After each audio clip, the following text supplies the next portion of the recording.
The sun of 1889 beat down on the Arizona territory, a flat, hot hand pressing the life from the land. It was high noon. The heat hung in the air like visible dust, shimmering above the red rock and the sparse, tough clumps of sagebrush. The wind that moved was not a relief. It was the breath of a furnace, carrying the dry, bitter scent of the brush and the fine grit that got into a man's teeth. 12 miles of bad trail, more dust than solid ground, separated this place from the nearest town, a town that called itself Progress but was mostly raw lumber, false fronts, and the twin pillars of frontier society, a saloon that brewed judgment and a church that preached it. Here, there was only the ranch. It was not much. A low adobe house, a solid corral built of cottonwood poles, a well, and a barn that leaned slightly to the east, as if tired of fighting the wind. Taza Naichi stood at the gatepost. He was a man of about 35 years, though the desert sun and a life lived hard made him look older. He was Chiricahua Apache, and he wore his heritage not as a boast but as a simple fact, like the blackness of his hair, drawn back in a simple tie, or the straight, unyielding line of his back. He had been a scout for the cavalry, a job that had earned him enemies on both sides of a war that was supposed to be over. This ranch was his payment, not in gold, but in acreage nobody else had wanted. He had made it his with sweat and silence. On his left forearm, a scar ran from elbow to wrist, a pale, ropey reminder of a canyon ambush. It was a map of betrayal, and it was the reason he prized discretion. In his hand, he held a piece of clean paper and a stub of pencil. He wrote slowly, his letters careful and dark.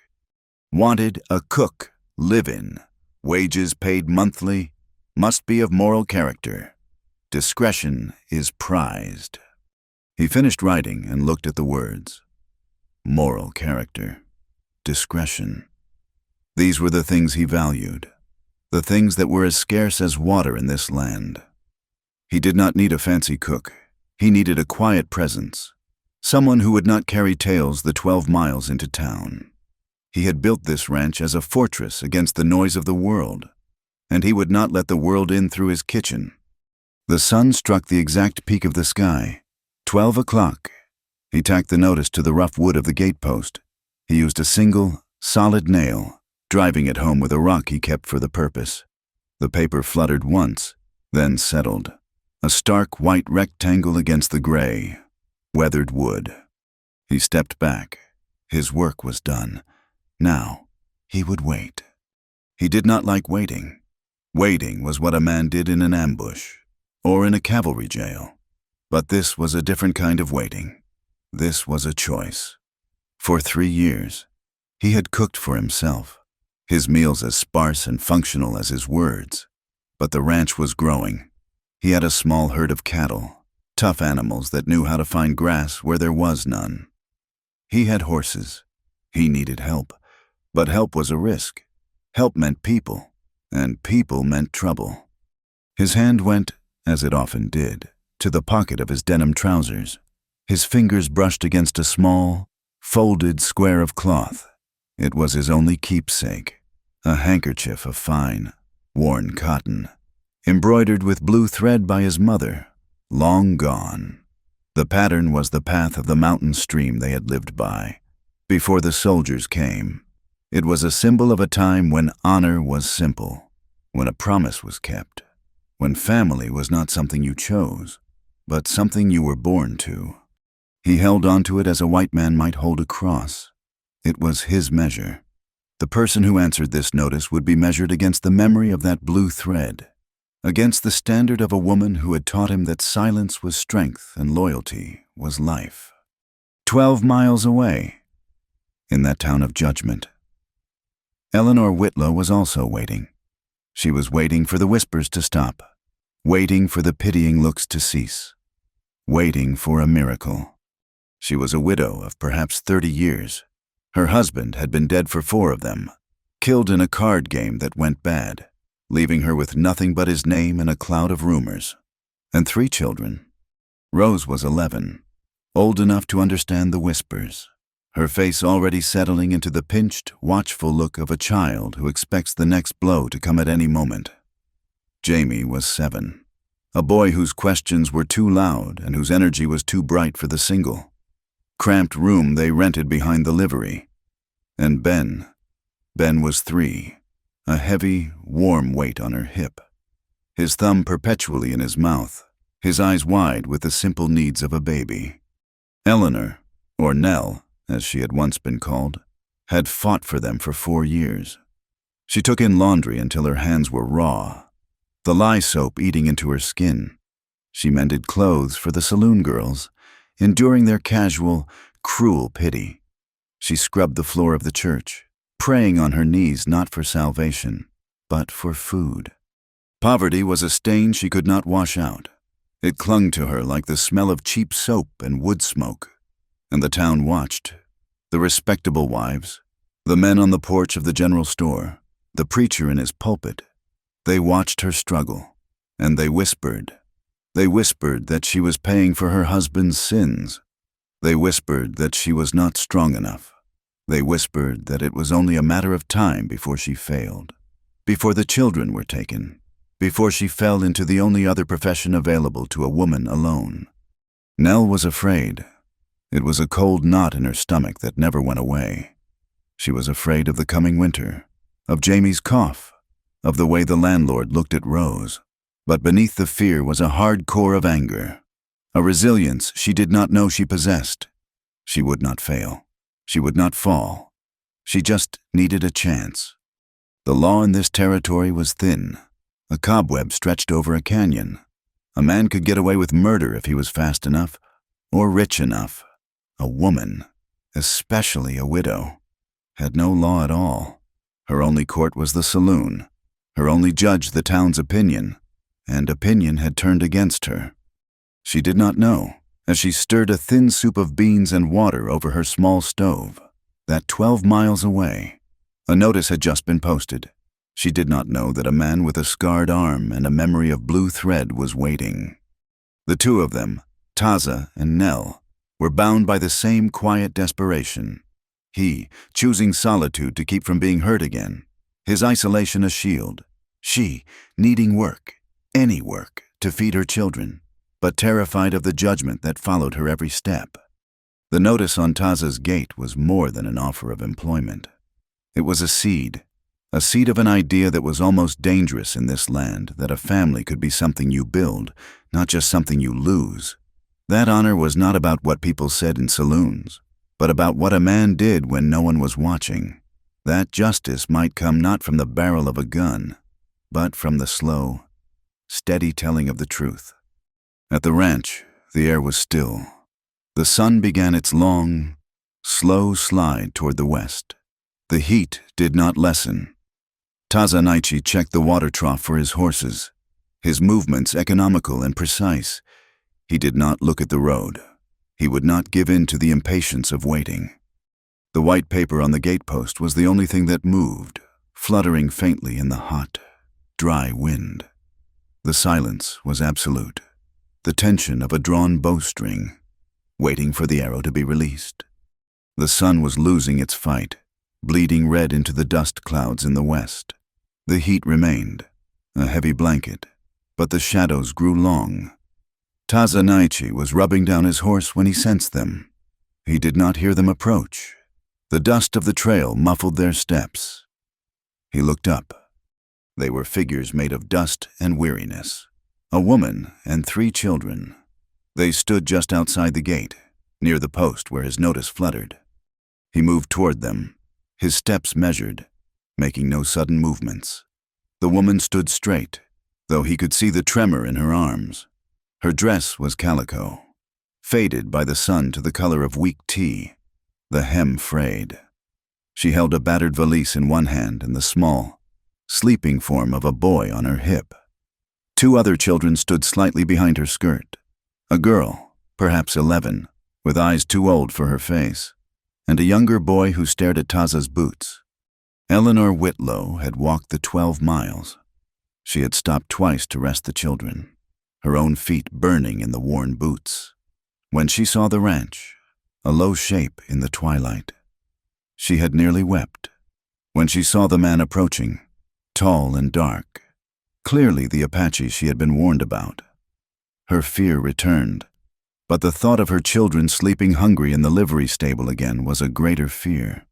He stopped 5 feet from the gate. He did not speak. He waited. Nell cleared her throat. Her voice was rough with dust. "You posted for a cook." She did not ask. She stated, "I saw the notice in town." Taza looked at her, then at the children. The girl, Rose, pulled the little boy. Jamie, closer. Ben, the youngest, stirred on her hip, his face flushed. "I can cook," Nell said, her voice gaining a fraction of strength. "I can clean. I am a hard worker." She paused, then added the truth. "And I need shelter." Her eyes met his. They were not begging. They were desperate. Yes, but they were also defiant, like a cornered animal that had decided to fight rather than flee. Taza looked at the children again. 3 small mouths.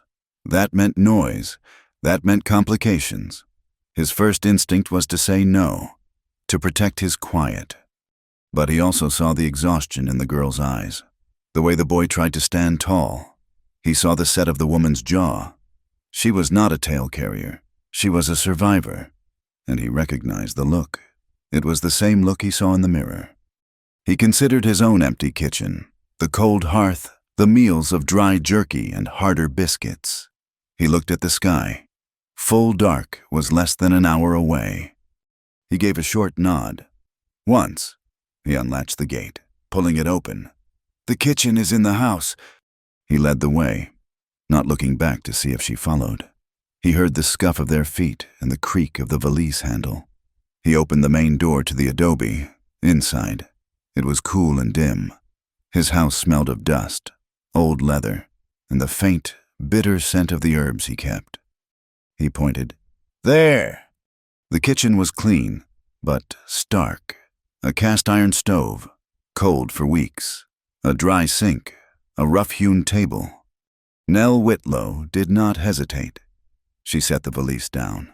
She settled Ben in a corner on a piece of sacking, and he immediately curled up and slept. She looked at her other children. "Rose, Jamie, wait by the door. Do not touch anything." She turned to Taza. "Where's the wood, the pantry?" He said nothing. He walked to a heavy wooden door and opened it. The pantry. It was stocked with his staples: sacks of flour, cornmeal, beans, a slab of salt pork hanging from a hook, coffee, sugar, dried apples. He pointed to the wood box by the stove. Nell nodded. She moved past him, her skirt brushing his arm. She did not apologize for the contact. She seemed not to notice it. She was focused. In moments, she had kindling in the stove. She used the flint and steel on the mantel, her hands quick and practiced. A spark caught. Soon, the smell of juniper smoke, sharp and clean, began to fill the room, chasing away the cold, dusty scent. She found the water barrel and the dipper. She washed her hands. A thorough, scrubbing motion. Then she took down the sack of cornmeal. She found a bowl. She mixed batter. She pulled a heavy skillet from a hook and greased it with a piece of pork rind. Taza stood in the doorway, watching. He was a shadow, unmoving. She worked around him as if he were a piece of furniture. She found the bean pot, rinsed the beans, and set them on the back of the stove to simmer with a chunk of salt pork. The sizzle of the cornbread hitting the hot skillet was the loudest sound in the house. Soon, other smells joined the wood smoke. The rich, savory scent of the beans, the sharp, comforting smell of the pork, and the warm, grainy aroma of the baking cornbread. It was the smell of a home. It was a smell Taza had not realized he missed, and it settled something deep inside him. While the food cooked, Nell stepped outside. Taza followed, watching from the porch. She spoke quietly to her children. "Rose, find the broom. Sweep this porch. Jamie, find the water buckets. We will need fresh water. Fill them halfway, so you can carry them." The children obeyed without a word. Rose, her movements small and neat, began sweeping the dust from the packed earth of the porch. Jamie, puffing with effort, located the buckets by the well and began the slow process of hauling water. Ben remained asleep, a small, safe bundle in the kitchen corner. Taza watched this quiet industry. The woman did not yell. The children did not shirk. They were a unit, working together like a well-oiled machine. They understood work. They did not bring chaos. They brought order. He went back inside. Nell was checking the beans, her face flushed from the heat of the stove. He reached into his pocket and took out a key ring. It held 2 keys. One was for the kitchen door, which had a heavy lock. The other was for the pantry. He had kept it locked against stray hands, against the world. He held the ring out to her. Nell stopped stirring, her hand frozen over the pot. She looked at the keys, then at his face. His expression was unreadable in the growing shadows. "The pantry," he said. His voice was low. "You will be in charge of it. Lock it when you are not using it." She wiped her hand on her apron, a clean, nervous gesture, before taking the keys from him. They were heavy and cool in her palm. It was the first weight of responsibility that felt like a gift, not a burden. In 4 years. "Thank you," she whispered. He nodded and left her to her work. 12 miles away, in the Golden Nugget Saloon, the light was yellow and thick with smoke. A man named Bixby, a cowhand with a mean streak and a loud mouth, slammed his empty whiskey glass on the bar. "Did you see that?" he announced to the room. "The Whitlow widow, dragging those poor kids of hers out of town at dusk." The bartender, wiping a glass, grunted. "Where's she going? Nothing out there but dust in Taza's place." Bixby laughed, a short, ugly sound. "That is exactly where she was heading, walking right up to the Apache's gate." A man playing cards in the corner looked up. "An Apache taking in a white woman with kids." "That is what I said." Bixby leaned forward, enjoying the attention. An Apache and a widow, alone, 12 miles from town. Something is not moral about that, not moral at all. He must be having his way with her. The whispers started, greasy and fast, moving from table to table. The town's hypocrisy, always simmering, began to boil. It did not matter that Taza had earned his land. It did not matter that Nell was desperate. The only thing that mattered was the ugly picture Bixby painted the savage and the fallen woman. The conflict was no longer just about one woman's survival. It was about prejudice, land, and the twisted morals of a town that needed someone to look down on. Back at the ranch, Nell served the food.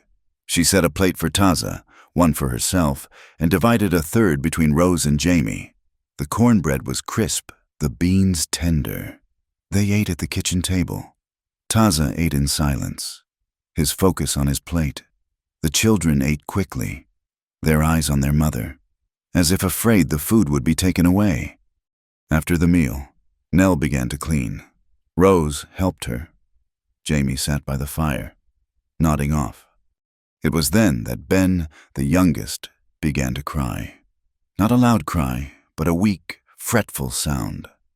Nell rushed to him, her face tight with worry. She picked him up. His skin was hot, his face slick with sweat. He was burning with a light fever. "He is sick," she said, her voice trembling. "He was flushed when we arrived. I thought it was the heat." Taza watched her pace the floor, her knuckles white as she clutched the child. He saw the panic in her eyes. It was the fear of a mother who had lost too much and could not bear to lose more.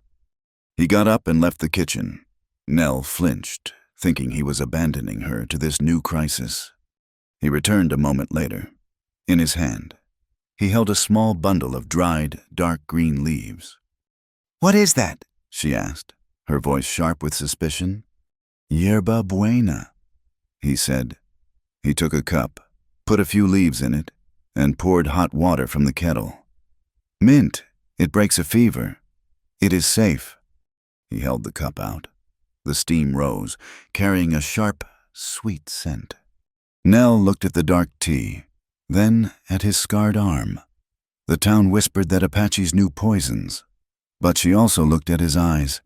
They were steady. They were not cruel. She made her choice. She took the cup. She let the tea cool for a moment, then patiently, drop by drop, she coaxed the warm liquid between Ben's lips. Taza did not leave. He stood by the stove, watching. Within an hour, the child's breathing eased. The flush began to recede. The small, tight fists uncurled. Ben sighed and fell into a deep, natural sleep. Nell sank onto the bench, her body sagging with relief. She looked up at Taza, who was still standing in the shadows. Her gaze held on him for a beat longer than was proper, a long, silent look of gratitude that went beyond words. He had offered medicine, not judgment. He gave a curt nod, accepting her thanks. He stepped out onto the porch, into the cool night air. The moon was rising, washing the prairie in silver. He looked at the gate. The notice was still there. A corner of the paper had torn loose from the nail and was fluttering in the breeze. It was a small, restless movement in the vast, quiet land. The paper was holding, but just barely, a sign that the position had been claimed. Nell came to the doorway, wiping her hands on her apron. "He is sleeping. Thank you." Taza looked at her. "There is a small room off the kitchen, for you and the children." "The trial?" she said. "The notice said moral character." "I saw you with your children," he replied. "I saw the kitchen." He turned to face her, his silhouette dark against the moonlight. His voice was quiet, but it carried the finality of a closing door. "Stay 3 days," he said. "The town will talk. I do not care for talk. I care for work. Let the kitchen speak for you." He walked away toward the barn to make his final check on the horses, leaving her alone in the doorway of a house that, for the first time, smelled like a home. The morning of the 3rd day broke clear and sharp, a false cool, a promise the sun would soon break.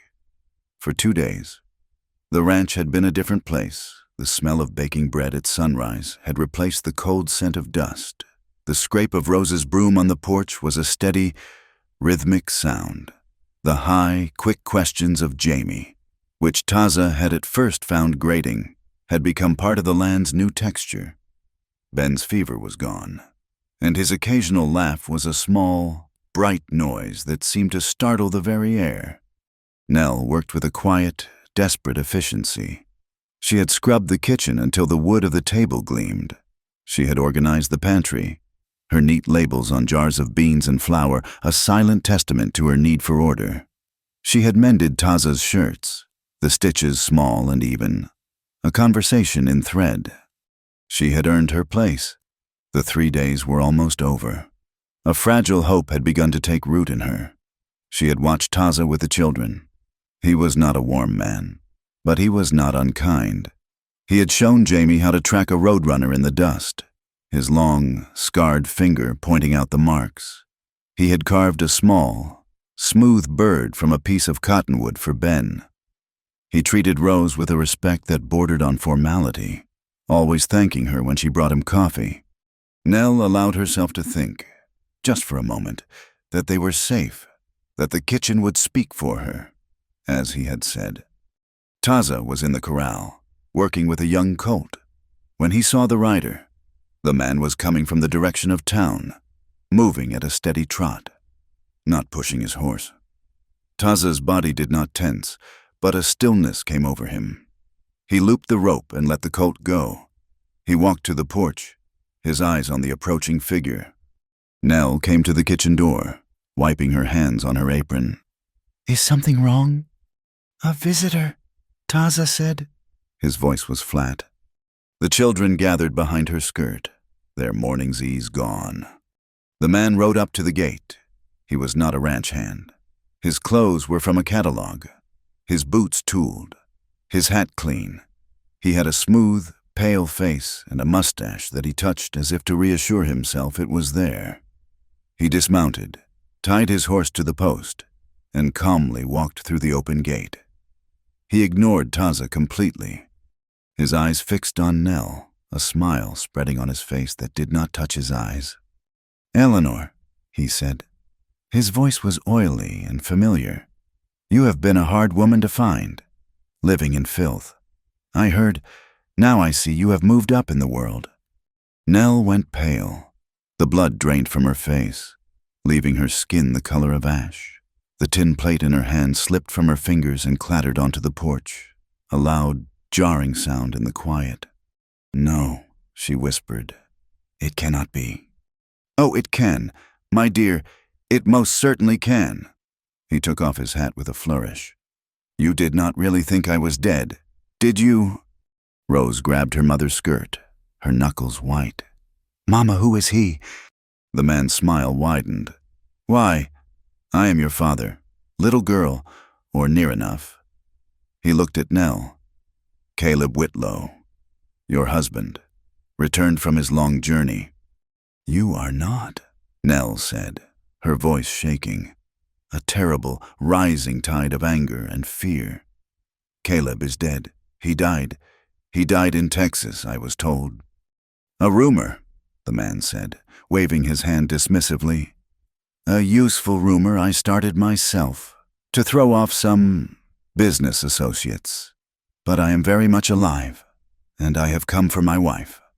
"I am not your wife. We were never married." "A technicality." He reached into his coat pocket and withdrew a folded, dirty piece of paper. He held it up.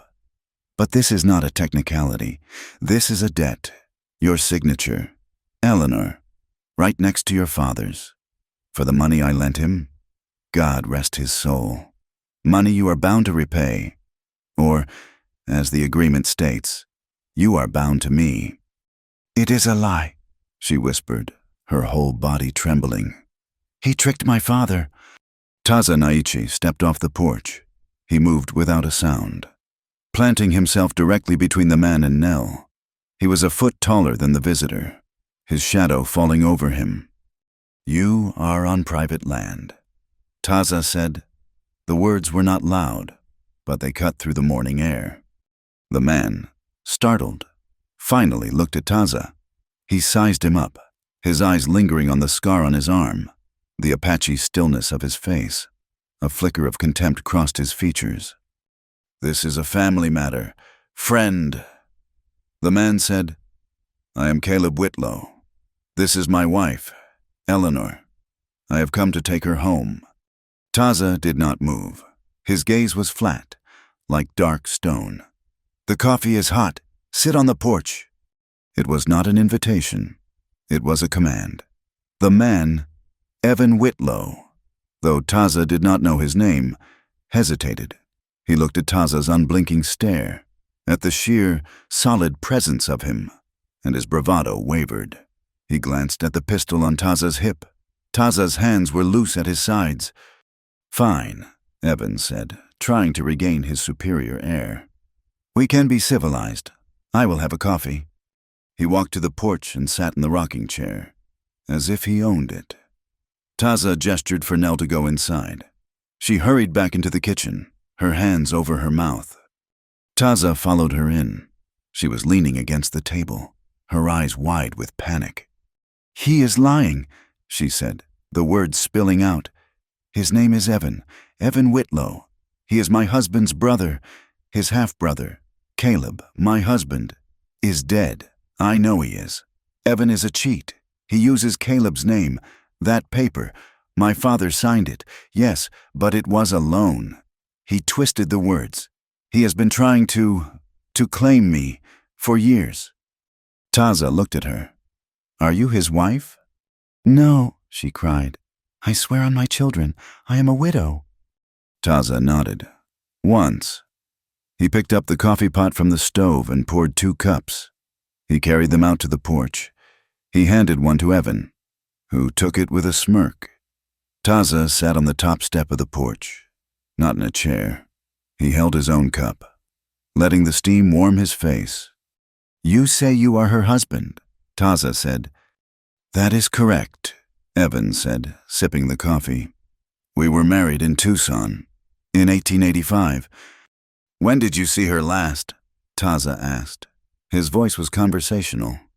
About a year ago, in Prescott. I had to leave on urgent business. And this paper, Taza said. What date was it signed? Evan's eyes narrowed. Why all the questions? In June, it is a legal document, signed in 1887, in Texas, just before I sent word of my death. Taza nodded slowly. You were at Fort Davis in 1887. I was, Evan said, swelling with some imagined importance. Doing business with the cavalry. The fort was closed in 1886, Taza said. The soldiers left. There was no one to do business with. Evan's face went blank. The color rose in his neck. I meant another fort. It is none of your concern. As he spoke, another rider appeared on the trail. Taza recognized the man's sloppy seat in the saddle. It was Bixby. He was not riding toward the ranch, but past it on the main trail, ostensibly checking a fence line that was 2 miles from his employer's property. Bixby stopped his horse. He stared openly at the scene, the slick-dressed man in the rocking chair, the Apache sitting on the step, the pale-faced widow standing in the doorway. Bixby grinned, a wide, malicious expression. He saw the whole story he wanted to see.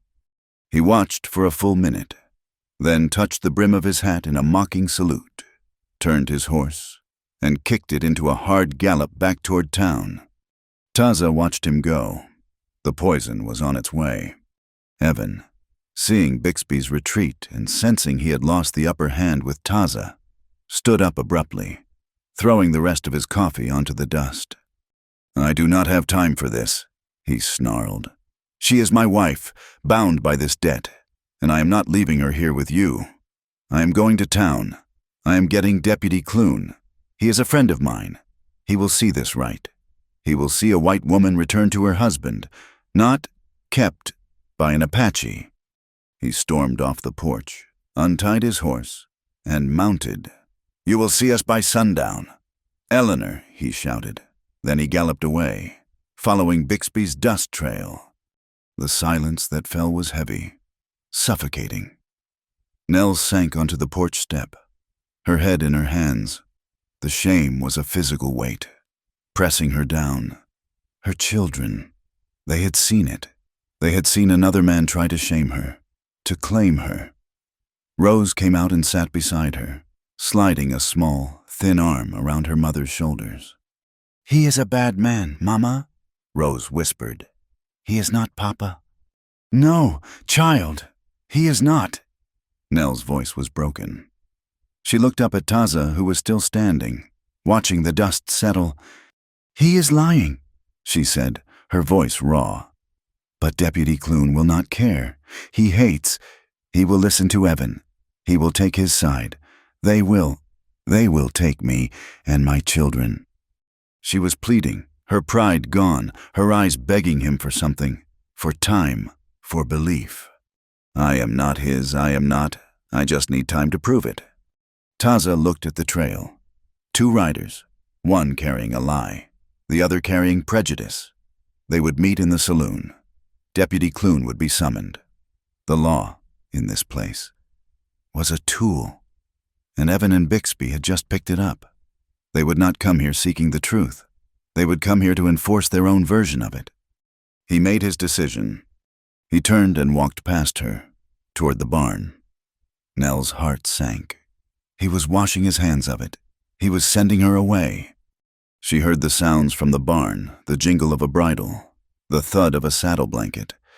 She stood up, her legs weak. Taza led his horse out, a tough gray mare named Sora. He did not look at Nell. He checked the cinch, his movements economical. He slid his rifle into the scabbard on the saddle. Nell ran to him. Where are you going? Are you leaving? He put his foot in the stirrup and swung himself into the saddle. He looked down at her. His face was granite. To Florence, he said. Florence. That is 50 miles. That is the county courthouse.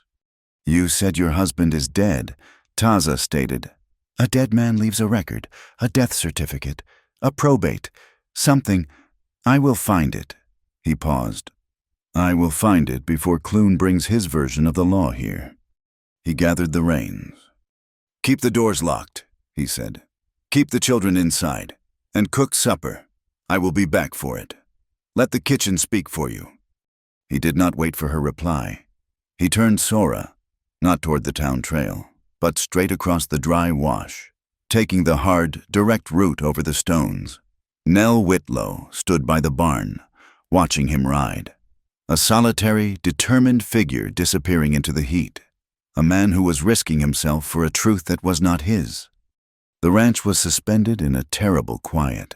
Taza Naichi was gone. He had ridden east, into the glare. A lone man on a gray horse setting himself against a 50-mile ride and the white man's law. Nell stood at the door and watched him disappear, his form shrinking until he was just a flicker, a heat shimmer.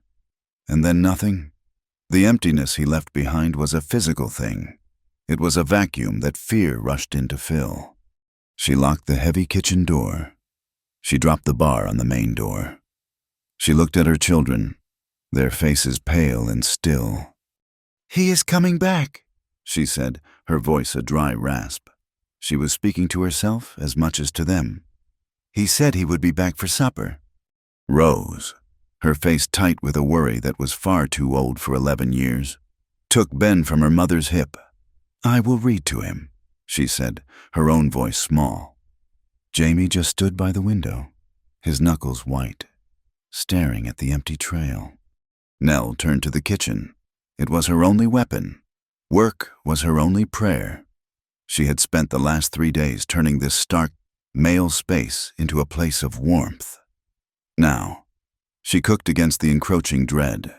She scrubbed the counters again. She checked her inventory, her mind racing. Taza had left them, alone. What if he did not return? What if Evan and Deputy Clune came first? The sun climbed. The heat pressed in. The locked doors made the adobe house stuffy, but she would not open them. She remembered the coffee. He had drunk it the first 2 mornings black, strong and bitter, wincing slightly with each sip. It was Scout's coffee, boiled hard. On the 3rd morning, this morning, before Evan had arrived, she had made it her way. She had added a pinch of salt to the grounds before brewing, a small trick to cut the bitterness, and a tiny nub of molasses for depth. He had taken a sip, and his eyes had, for a brief second, met hers over the rim of the cup. He had not said anything, but he had not winced. He had drunk the whole cup, standing by the stove, before he went out to the corral. Now, the smell of that coffee, long since cold, was a phantom in the room, a reminder of a small, shared moment that now seemed a lifetime ago. Rose's voice droned on, reading from the only book they owned, a tattered copy of Pilgrim's Progress. Ben fussed. Jamie did not move from the window. At noon, Nell made them eat, cornbread and beans. The food was tasteless in her mouth. Why did he go, Mama? Jamie asked, his voice sharp. Why did that bad man call you his wife? He is a liar, Jamie, Nell said, her voice harder than she intended. Your father is in heaven. That man is a liar, and Mr. Naichi, he went to prove it. He went to get the law, Rose said, her voice full of a child's sudden, awful wisdom. But that other man is getting the law, too. Yes, Nell said, forcing herself to meet her daughter's eyes. So we must be ready. We must be clean and quiet and strong. We must show them we are not what they say. The afternoon dragged. The heat was immense. Nell found a torn rein in the mudroom. A piece of tack Taza must have discarded.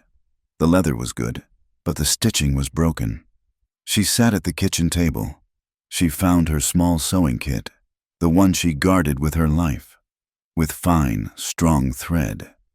She began to stitch the leather, back and forth, her hands steady, her stitches small and perfect. It was a healing motion.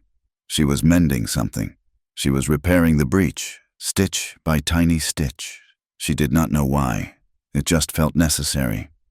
As the sun began to dip, a new sound came, the high, yipping howl of a coyote, and then another, close. Jamie let out a sharp cry and ran from the window, burying his face in Nell's skirt. "They are coming!" he shrieked, his body rigid with terror. "They are coming to get us!" "Hush, child," Nell said, her arms going around him, but she, too, felt the cold spike of fear. The howls were not distant. They were just outside the walls, a hungry, circling chorus, the predators of the desert, drawn to this small point of life. Rose began to cry, silent tears tracking through the dust on her cheeks. Nell stood frozen. She had no gun. She had no defense. There was only a locked door between her children and the wild. A single, sharp crack split the air. A rifle shot. It was so loud, so close to the house that Nell screamed. The howling stopped. Instantly. It did not fade. It was cut off. Then silence. A profound, ringing silence. Jamie, his face still in her skirt, was sobbing. "He shot them! He shot them!" "No," a low voice said from outside the kitchen door. A warning. They were too bold. Nell's legs gave way.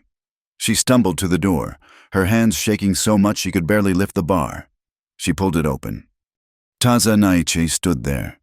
He was covered in dust, his face a gray mask of exhaustion. His rifle was held loosely in one hand. Sora stood behind him, her flanks dark with sweat, her head drooping. He had not been to Florence. He had gone somewhere else. He had come back. "You came back," she whispered, her voice thick with unshed tears. "I said I would be back for supper," he said, his voice flat. He looked at the children, huddled behind her. They are hungry, just as we are, but they must keep their distance, as must we. He stepped past her into the kitchen. He placed his rifle on the pegs by the door. He had not made the 50-mile ride. He had circled. He had watched. He had stayed close. A sentinel she had not known was there. That night, the atmosphere in the small house was different. The fear was still present, but it was balanced by his presence. He sat at the table while she served him stew. She placed the mended rein on the table beside his plate. "I found this," she said.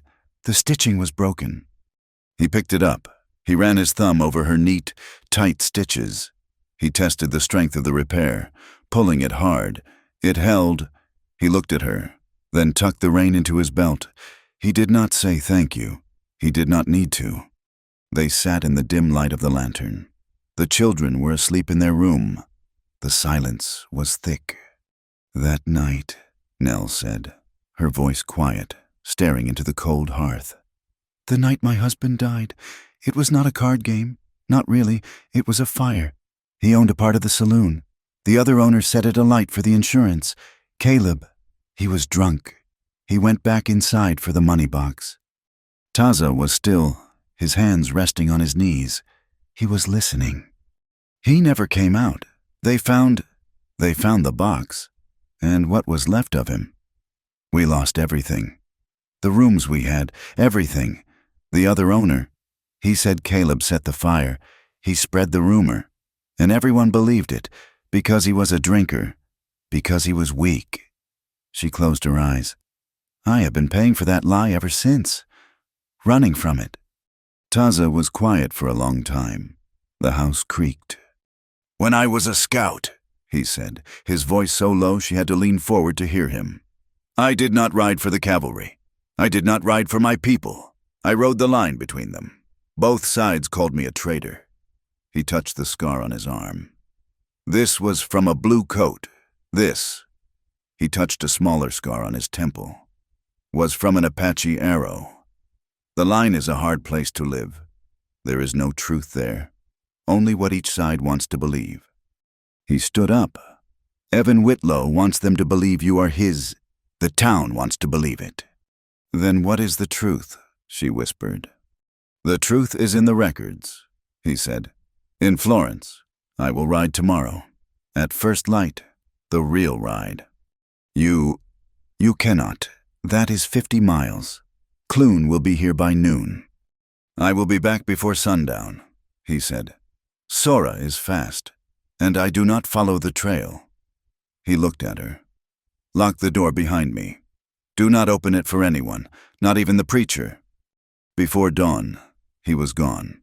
He took the gray mare, Sora, and cut straight across the dry, rocky wash, a path that would kill a lesser horse, a line that only he knew. Nell's day was a repeat of the one before, but the fear was sharper. The children felt it. The ranch was silent. In town, at the Golden Nugget, Deputy Clune, Bixby, and Evan Whitlow sat at a back table. A bottle was between them. It is perfect, Clune said, his voice a low, greasy rumble. He was a big man, his belly pushing against his silver star. The grant Taza got for scouting has a morality clause. I looked it up. If he is found to be cohabiting with another man's wife, the grant is forfeit. And that ranch, Bixby said, his eyes gleaming, has the only running spring in the north section. The water flows right past his house. Exactly, Evan said, smiling his smooth smile. We get the woman, you get the charge to stick, and your friend, he nodded at Clune, gets the land and the water. We split the water, Clune corrected, his eyes cold.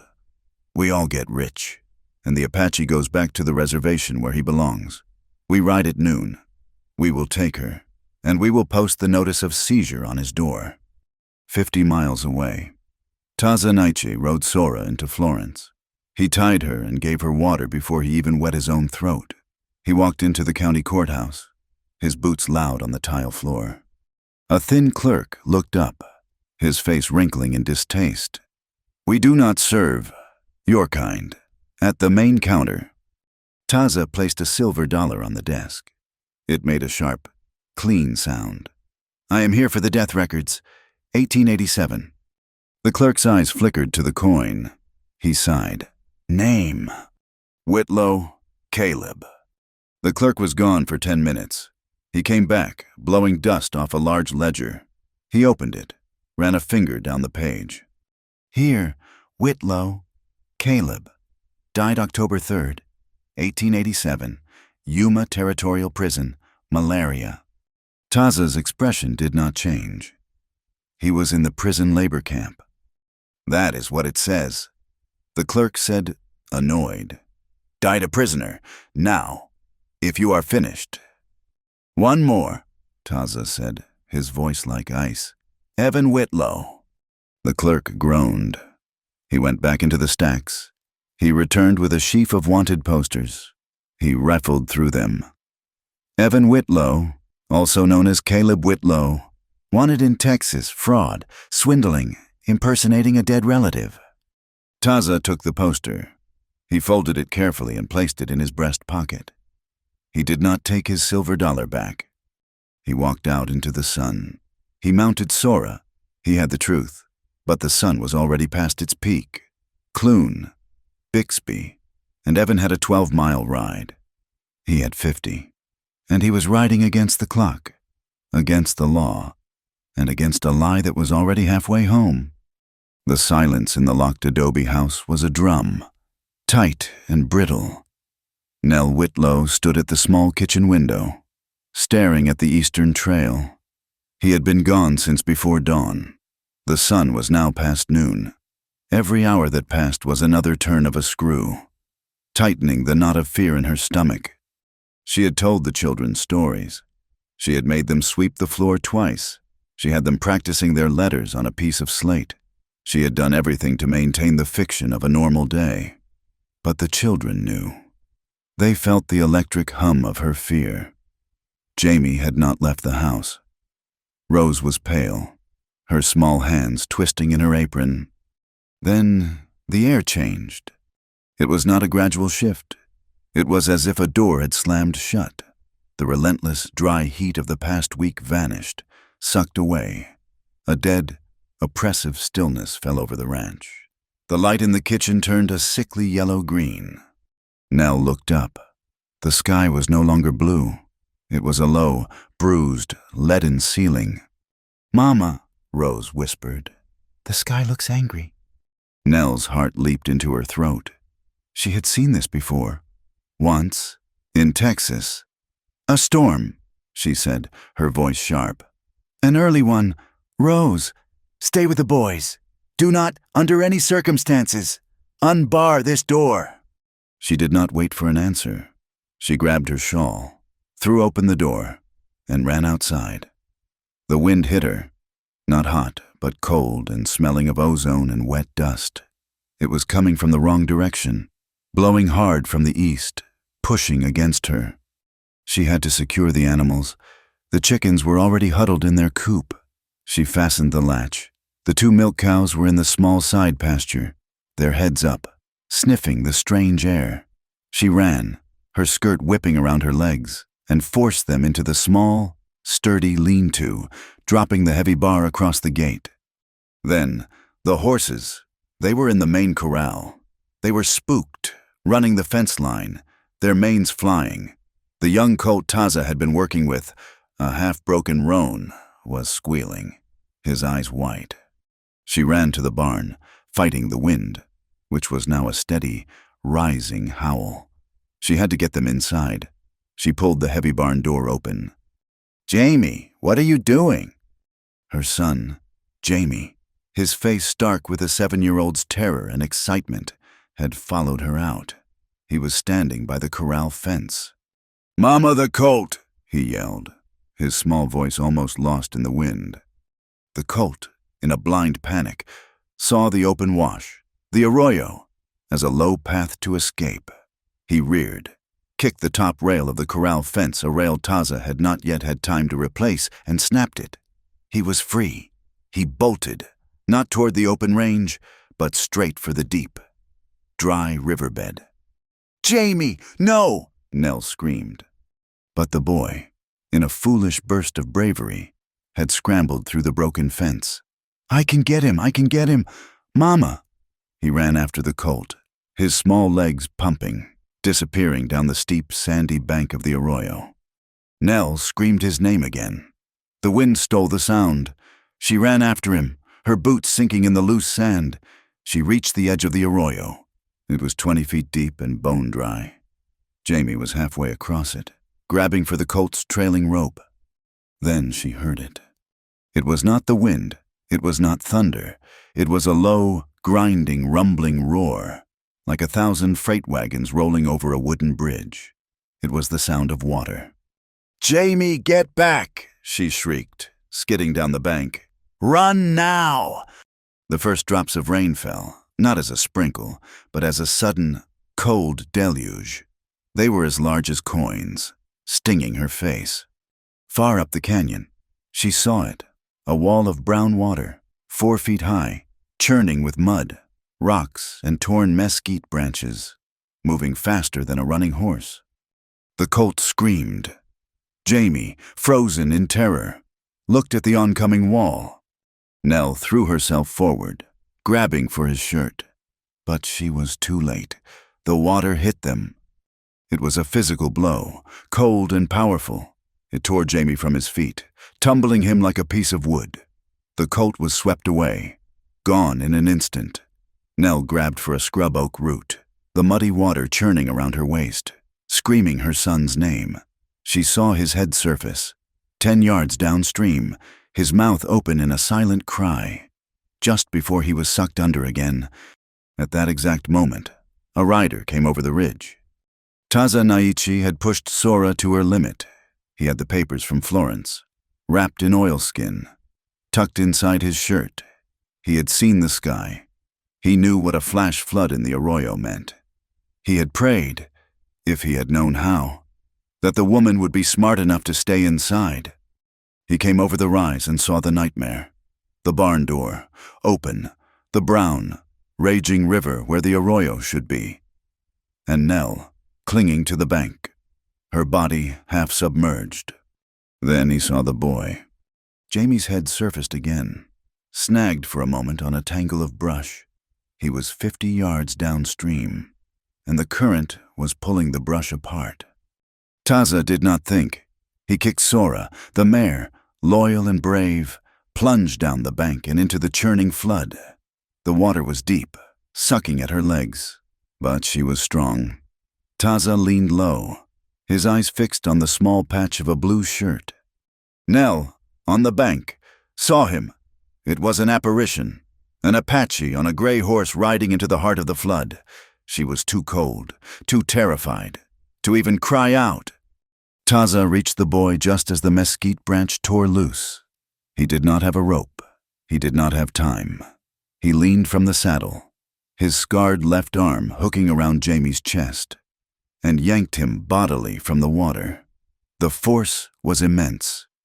He pulled the boy, slick as an eel, up and onto the saddle, shoving him against the pommel.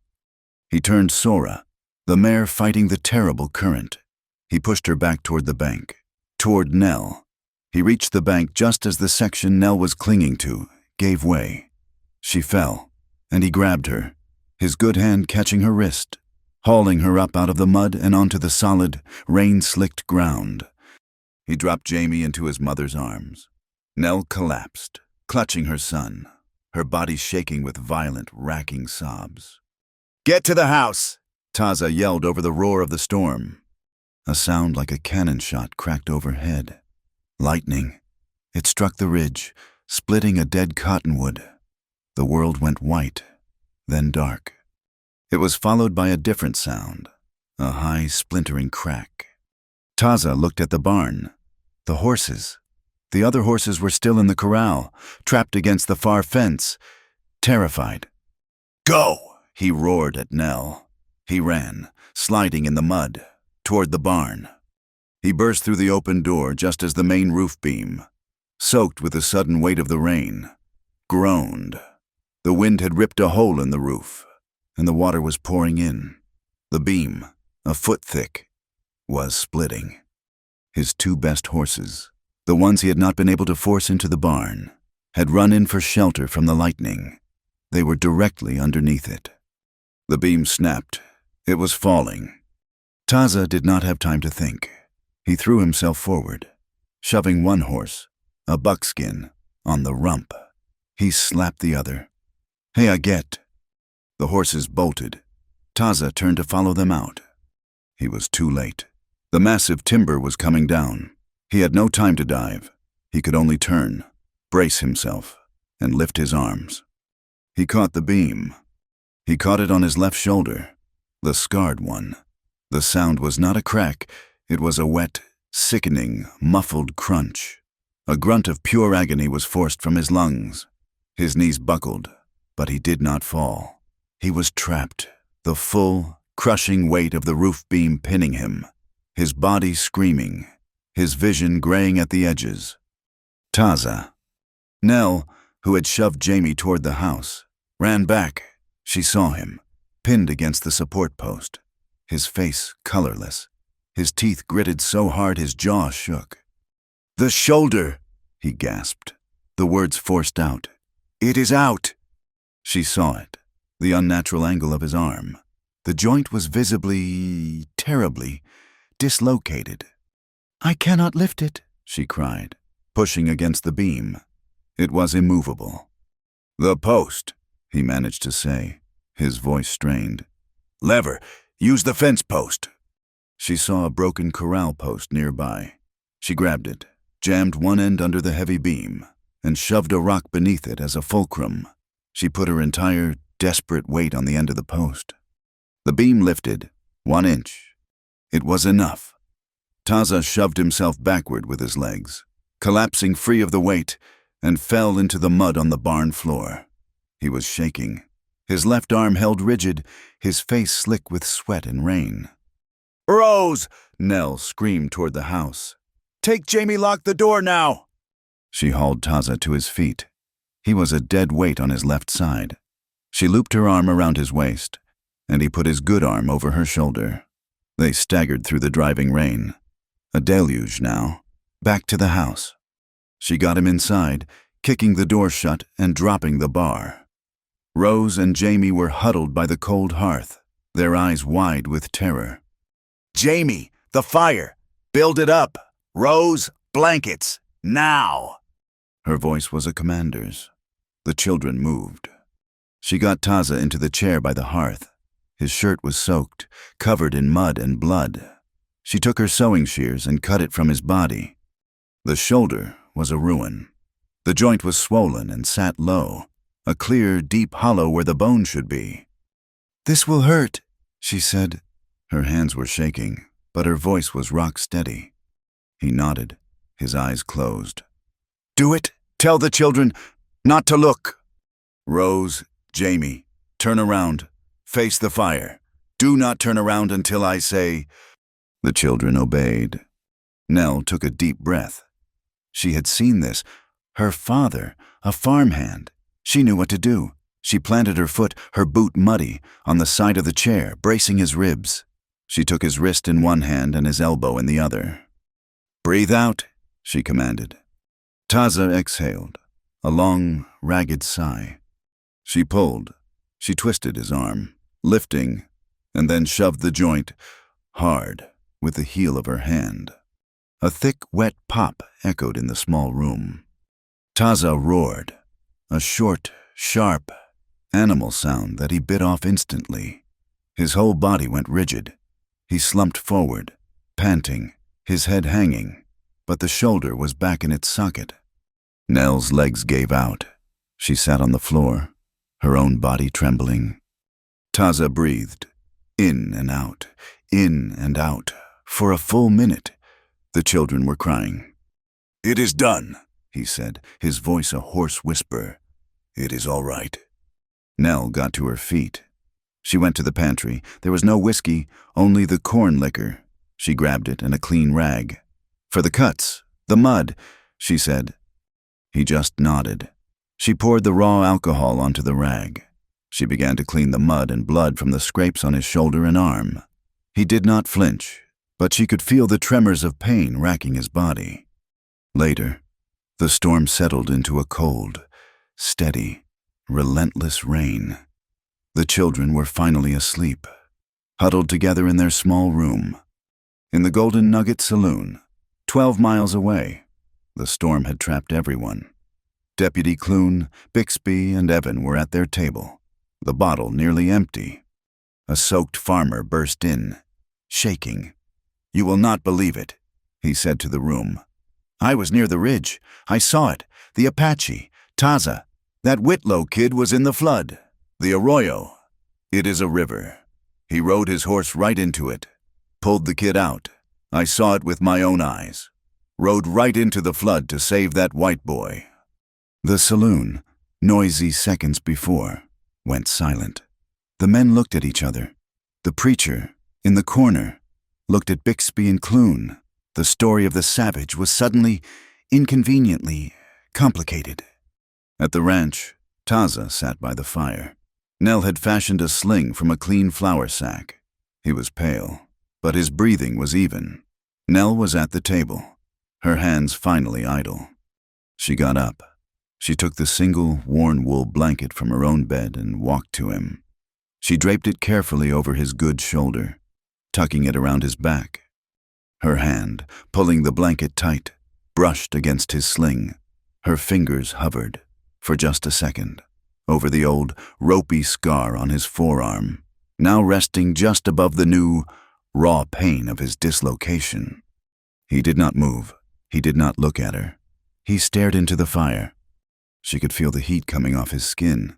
She could feel the rigid control in his muscles. She wanted to say something, but there were no words for what had happened. He had saved her son. She pulled her hand back, her throat tight. They were two separate, proud, wounded people. The distance between them was absolute. She sat down. "You got the papers." She said it was a statement. He nodded. He reached into the pocket of his ruined, muddy shirt on the floor. He pulled out the small oilskin packet and slid it onto the table. It was wet, but intact. The truth. "Clune and Evan were in town," he said, his voice rough with exhaustion. "The storm has delayed them, but they will come." To take me, she whispered. To take the ranch, he corrected, his voice hard as iron. They want the water. You are the excuse. Silence. The only sound was the rain on the roof and the hiss of the fire. Tomorrow, Taza said, his voice low. I go to town. I will go to the courthouse. I will show them the papers. Nell looked at him, at his useless left arm, at the deep exhaustion in his eyes. He would be riding alone, injured, into a town that hated him, to face 3 men who wanted him dead. No, she said. He turned his head, his eyes meeting hers. I will go with you, she said, her voice quiet, but fierce as the storm outside. It is my name on his paper. It is my life he is lying about. You went and got the truth, but I will be the one to speak it. She stood up, her small frame straight, her chin high. I will not let you face that lie alone. Outside, hidden in the rocks on the ridge, 2 figures lay in the mud, watching the smoke rise from the chimney. See? Deputy Clune whispered, lowering a spyglass. The barn roof is half gone. The light is on. He is there. The woman is there. They are trapped. Heard he saved the kid, Bixby muttered, his voice uneasy.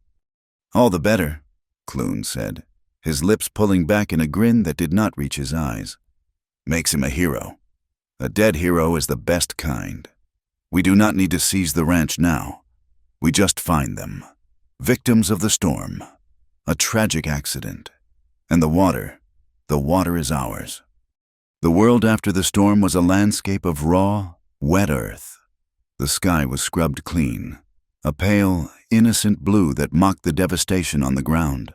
The barn was a ruin, its roof a skeleton, the mud inside ankle deep. Taza Naichi moved with a stiff, agonizing precision. His left arm was bound tightly to his chest in Nell's sling, his shoulder a massive, swollen knot of pain. Every breath was a cost. He worked with his right arm, checking his gray mare. Sora, who had survived the flood but was trembling and exhausted. Nell watched him from the kitchen door. Her own fear had been burned away, replaced by a cold, hard resolve. She had packed the oilskin packet from Florence, the death certificate, the wanted poster in the pocket of her driest dress. The children, Taza said, his voice a low rasp. He did not look at her. He was cinching the saddle on Sora with his teeth and his good hand. Jamie and Ben will stay. Nell said, They must. They will bar the door. Rose will come with us. She is 11. She is old enough to be a witness. Taza paused. He looked at the girl, Rose, who stood beside her mother, her small face pale but set. She was clutching a small, dry loaf of bread. He nodded once. The wagon is useless. The axle is cracked. We ride. I cannot ride Sora, Nell said. Not with Rose. You will ride Sora, Taza said. She is steady. I will ride the buckskin. He meant the buckskin he had saved from the barn, an animal half wild and spooked by the storm. To ride that horse, injured, for 12 miles, was a fool's errand. You cannot, Nell whispered. I can, he said. He bridled the buckskin, his movement slow. The horse shied, rolling its eyes, sensing the man's weakness. Taza spoke to it, not in English, not in Apache, but in a low, guttural sound that was just breath and command. The horse stilled. He mounted, his face graying with the effort, his body rigid with the pain of the movement.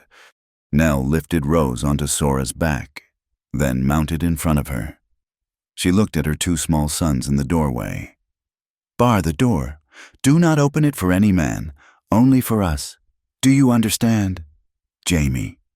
The boy, his eyes wide from his brush with death, nodded, his face solemn. He pulled the door shut.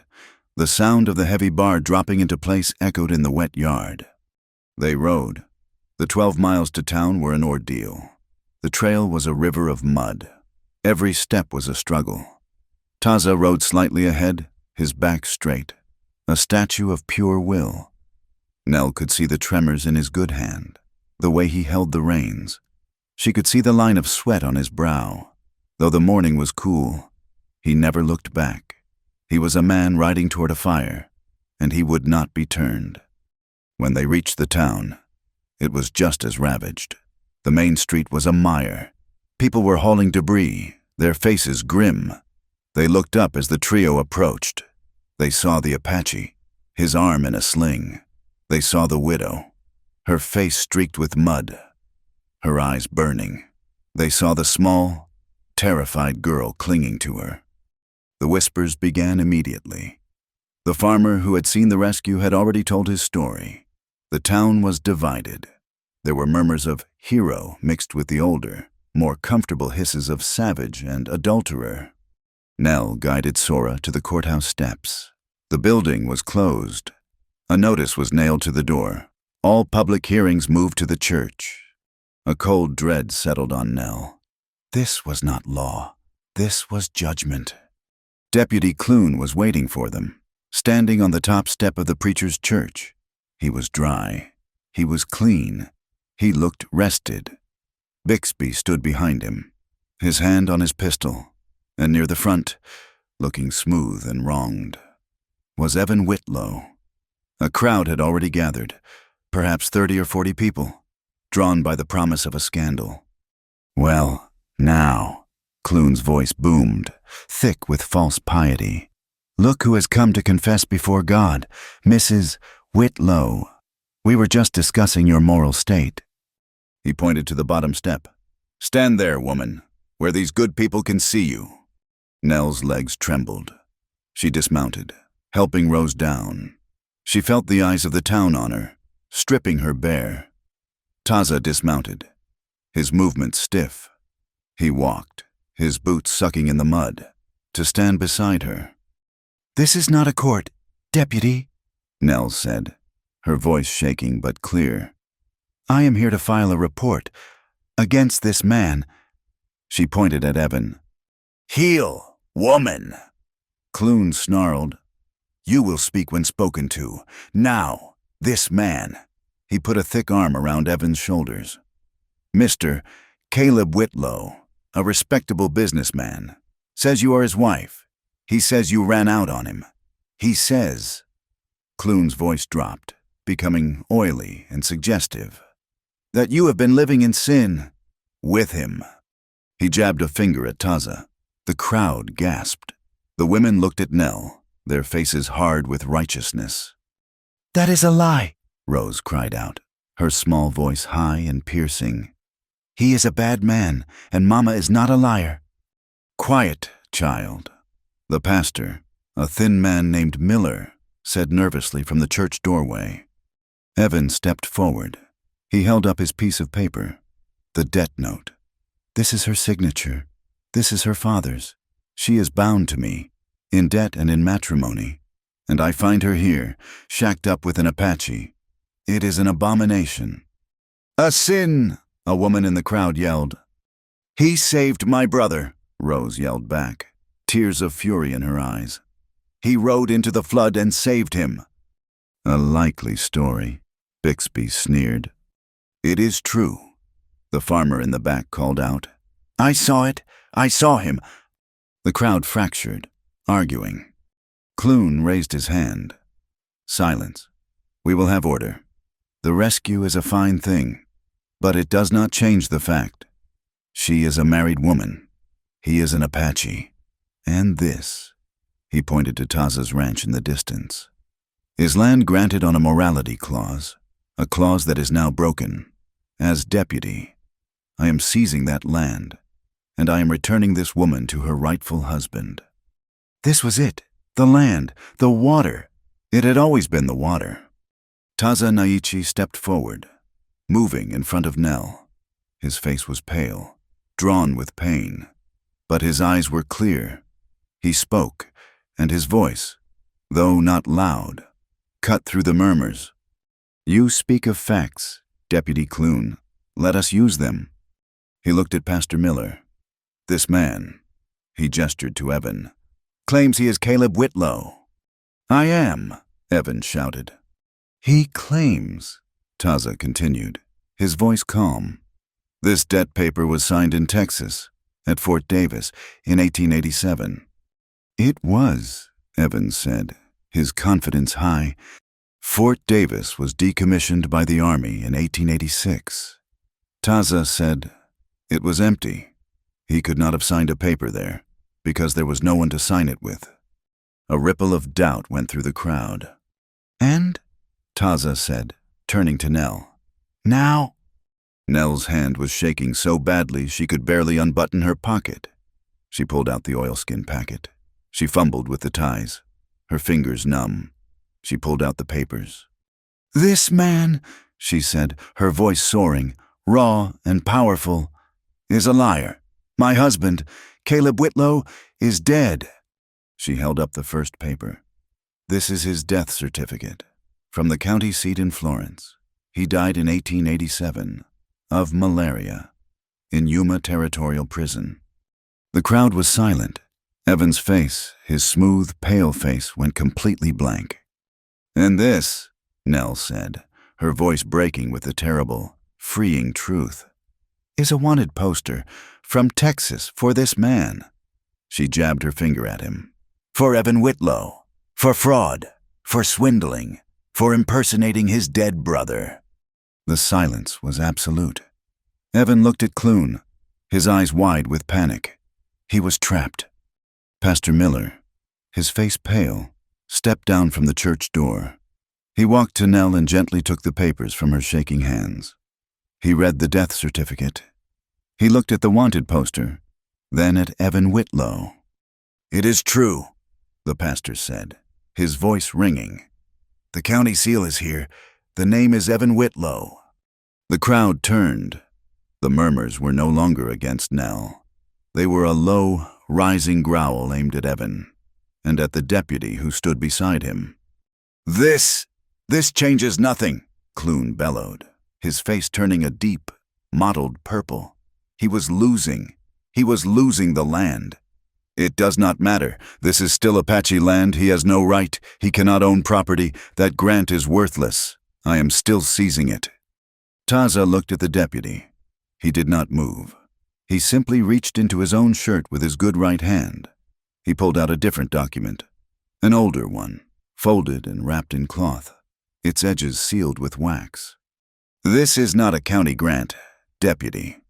Taza said, "This is my commission, for services as a scout. And this," he unfolded it carefully, "is the land charter. It is not signed by a clerk. It is signed by Captain Robert Andrews, United States Cavalry, by order of the territorial government."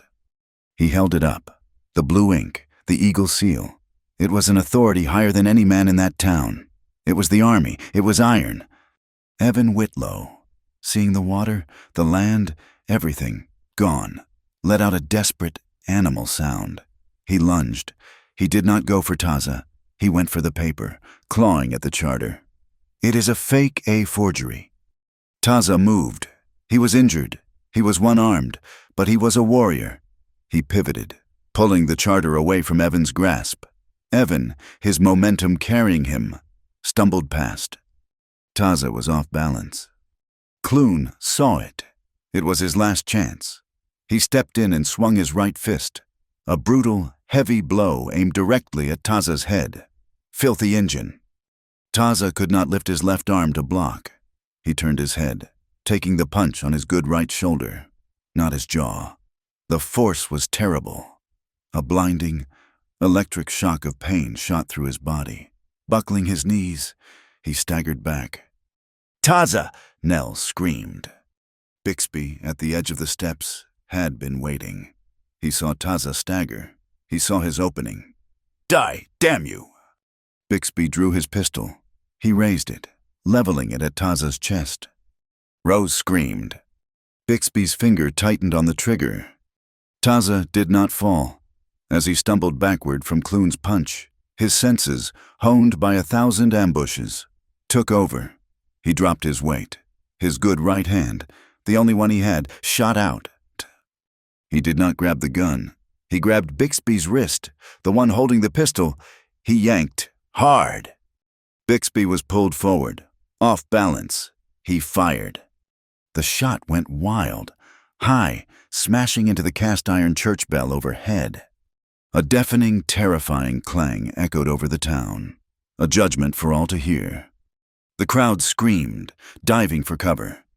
Taza, in a single, fluid motion, used his one good arm and all his body weight. He did not punch. He did not strike.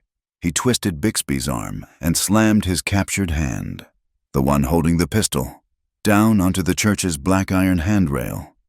There was a sharp, sickening crack of bone, followed by the sound of shattering metal. Bixby howled, a high, thin sound of pure agony. The pistol clattered to the steps, its hammer broken, its trigger guard snapped. It was useless. Taza stood over him. He was panting, his face the color of wet ash. His good arm was trembling from the effort. His bad arm was a fire of pure pain. But he was standing. He had not fired a shot. He had not struck a blow. He had simply broken the threat. The town was frozen. They stared. Bixby was on his knees, clutching his ruined hand. Evan was cowering by the church wall. Clune stood, his fist still raised, his face a mask of disbelief. The lies were gone. The paper truth had been spoken. And the truth of the man, Taza Naichi, had just been written in iron and bone, right on the church steps, for God and all of them to see. The iron clang of the church bell, struck by Bixby's wild shot, was still vibrating in the cold, wet air when a second, greater sound split the sky. It was not a bell. It was a crack of thunder so loud, so immediate, that the entire crowd screamed as one, ducking their heads. A simultaneous, blinding white-blue light struck the north ridge, the one overlooking the town. It hit a stand of pine, which exploded, showering the ground with sparks. The dry grass and oil-rich sagebrush on the high ground, which the rain had not yet fully soaked, ignited. A line of orange fire began to crawl along the ridge, bright and terrible against the gray, stormy sky. "Fire!" a man yelled. "The ridge is on fire!" The crowd on the church steps forgot the confrontation. They forgot the exposed deputy, the broken pistol, the papers. They saw only the new, immediate threat, as if the world had decided to unravel all at once. A second cry came, this one from the edge of town. A rider, his horse lathered, was galloping up the main street, which was already a river of mud. "The dam!" the man bellowed, his voice cracked with panic. "The diversion dam, the one up by the Apache's spring, it is going. The arroyo is already flooded, and the dam is breaking up." A double catastrophe, fire on the ridge, and a flood threatening to wash out the low end of town and, more importantly, destroy the main water source for the entire area. In that single chaotic moment, Taza Naichi saw everything. He saw the panic of the townsfolk as they ran uselessly, some for buckets, some for shelter. He saw Pastor Miller, his hands raised, his face white, a man with no answers. And he saw Deputy Clune. In the chaos, Clune, his face a mask of terrible, knowing fury, grabbed Bixby, who was still clutching his broken hand. He shoved Evan Whitlow toward the horses. "It is over, move." They were fleeing, not from justice, but toward the second, greater crime. Taza knew. He knew with the certainty of a scout reading a trail. The dam was not just breaking from the storm. Clune was breaking it. The deputy's plan had never been just the paper. It had been dynamite. Clune, seeing his legal theft ruined, was reverting to pure destruction. He would destroy the water he could not have. "Nell?" Taza's voice was a low command, cutting through the panic. She turned to him. Her face was streaked with mud and tears, her eyes wide. He was in agony. His bad shoulder was a white-hot fire, and the punch from Clune had nearly crippled his good one. But he stood, rigid with will. He pointed to Pastor Miller. "The fire," he said, his voice carrying, "Get your men! Fight the fire! It will burn down the ridge. Use wet blankets. Move! The pastor, grateful for a command, nodded. And the dam? Taza looked at Nell.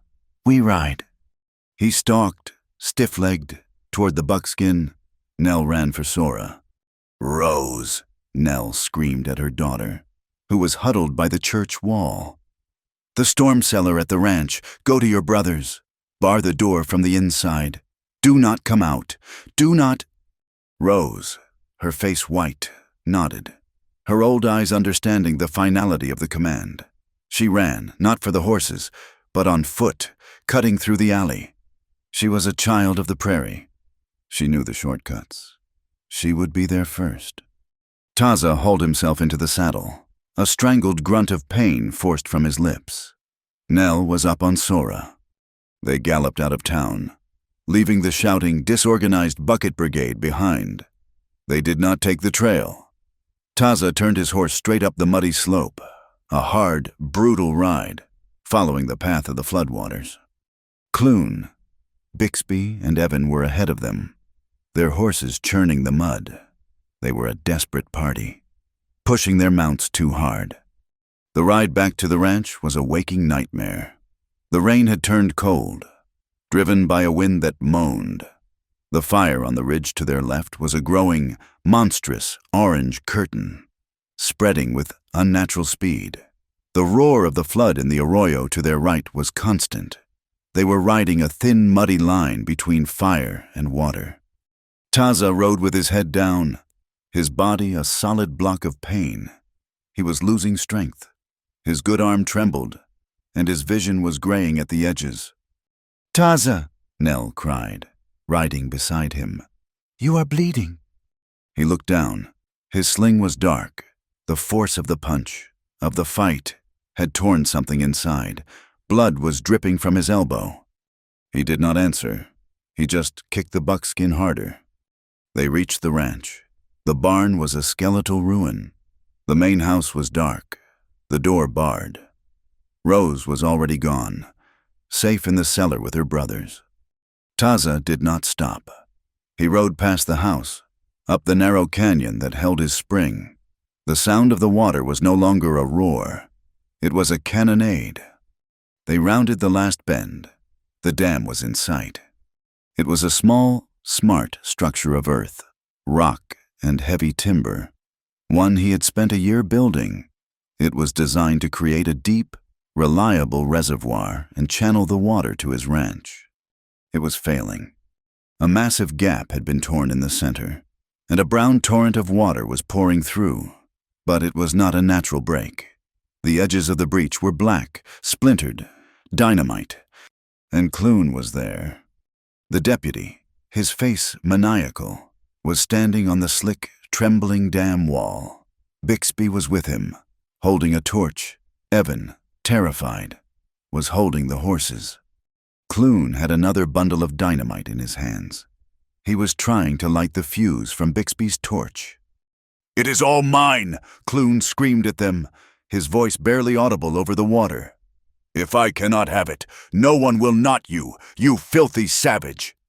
He saw Taza and Nell. He fumbled with the fuse. Taza slid from the saddle. He was staggering. "The bags! Nell!" he yelled. "The sandbags on the bank!" He had stockpiled them for just such a failure. Nell did not question him. She leaped from Sora. She saw the stack of burlap bags. She grabbed one. Taza grabbed another, his good hand shaking so badly he could barely lift it. "Nell!" he gasped. "The timber! The wedges stop the flow. I will place the bags." Clune screamed in frustration, the fuse refusing to light in the wet. Nell saw a pile of wooden wedges Taza had been using for construction. She grabbed one, and a heavy mallet. She ran, sliding in the mud, onto the dam wall itself, just feet from the breach. The water was tearing at the earth, making the hole wider with every second. She jammed the sharp end of the wedge into a crack in the supporting timber and struck it, hard. The wood groaned, but held. Taza followed her. He was hauling a 50-pound sandbag with one hand, his body shaking. He dropped it into the hole. The water ripped it away. Again, he yelled. Clune finally got the fuse lit. It was sputtering. He hefted the bundle. Die, he roared, and threw it. It landed, not at their feet, but on the dam wall between them, a short, sizzling fuse. Taza grabbed Nell and shoved her off the wall. They half fell, half jumped, sliding down the muddy embankment as the dynamite exploded. The world went white and deaf. A fist of sound and force threw them into the mud. Debris, rocks, and water rained down. When Nell could see again, she was covered in mud. The breach was wider. The dam was groaning, but she was alive. Taza was on his hands and knees, 5 feet away, trying to get up. But the blast had done something else. It had destabilized the entire wall. A new, massive leak sprang from the base, and the water level, already high, began to pour over the top. The dam was overtopping. "We cannot stop it," Nell cried, pushing her wet hair from her face. "We must," Taza gasped. He got to his feet. He looked at Clune. The deputy was still on the wall, stunned by the blast. Bixby was gone, washed away by the torrent. Evan was screaming, trying to control the panicked horses. "One more bag," Taza said, his voice a whisper. "Help me." They grabbed the last sandbag together and hauled it, dragging it up the slick bank. They were at the edge of the breach, the water now waist deep, cold and powerful, sucking at them. Nell, in front, stumbled. The earth gave way. She slipped, her feet going out from under her, and she began to slide into the main, churning hole. "Taza!" He dropped the bag. He lunged, his good right hand shooting out. He caught her wrist. He held her. He was her only anchor. His boots slid in the mud. His body braced. His injured left arm useless. His right arm locked, holding her entire weight against the force of the flood. He was roaring, a sound of pure, agonized effort, the muscles in his neck standing out like ropes. He was losing his footing. As he was pulled forward, a small, folded square of cloth fell from his breast pocket, where he had tucked it after the confrontation in town. It was his mother's handkerchief, the one embroidered with blue thread. It fell, not into the water, but onto the ragged, splintered end of a post at the very edge of the breach. The wind and spray whipped it, but it snagged. It held fast, a small, impossible flag of blue and white against the brown, churning destruction. The sight of it, the memory, it gave Taza a last, fractional surge of strength. He pulled, hauling Nell back from the edge, swinging her behind him onto solid ground. "Get clear," he panted. He turned. Clune was coming. The deputy had lost his pistol in the blast, but he was a big man, and he was fueled by a cornered animal's rage. He charged, his head down. Taza, exhausted, one-armed, and bleeding, stood his ground. He did not brace for the impact. At the last second, he dropped, just as he had in town. He dove low, below Clune's swinging fists, and wrapped his one good arm around the deputy's knees. He drove his bad shoulder, a solid, immovable mass of pain, into Clune's thigh. Taza screamed, a sound of unbearable agony as the bone ground in the socket. But the tackle worked. Clune's legs were cut out from under him. The deputy fell, his momentum carrying him over Taza's back. He did not fall onto the bank. He tumbled, head first, into the flood.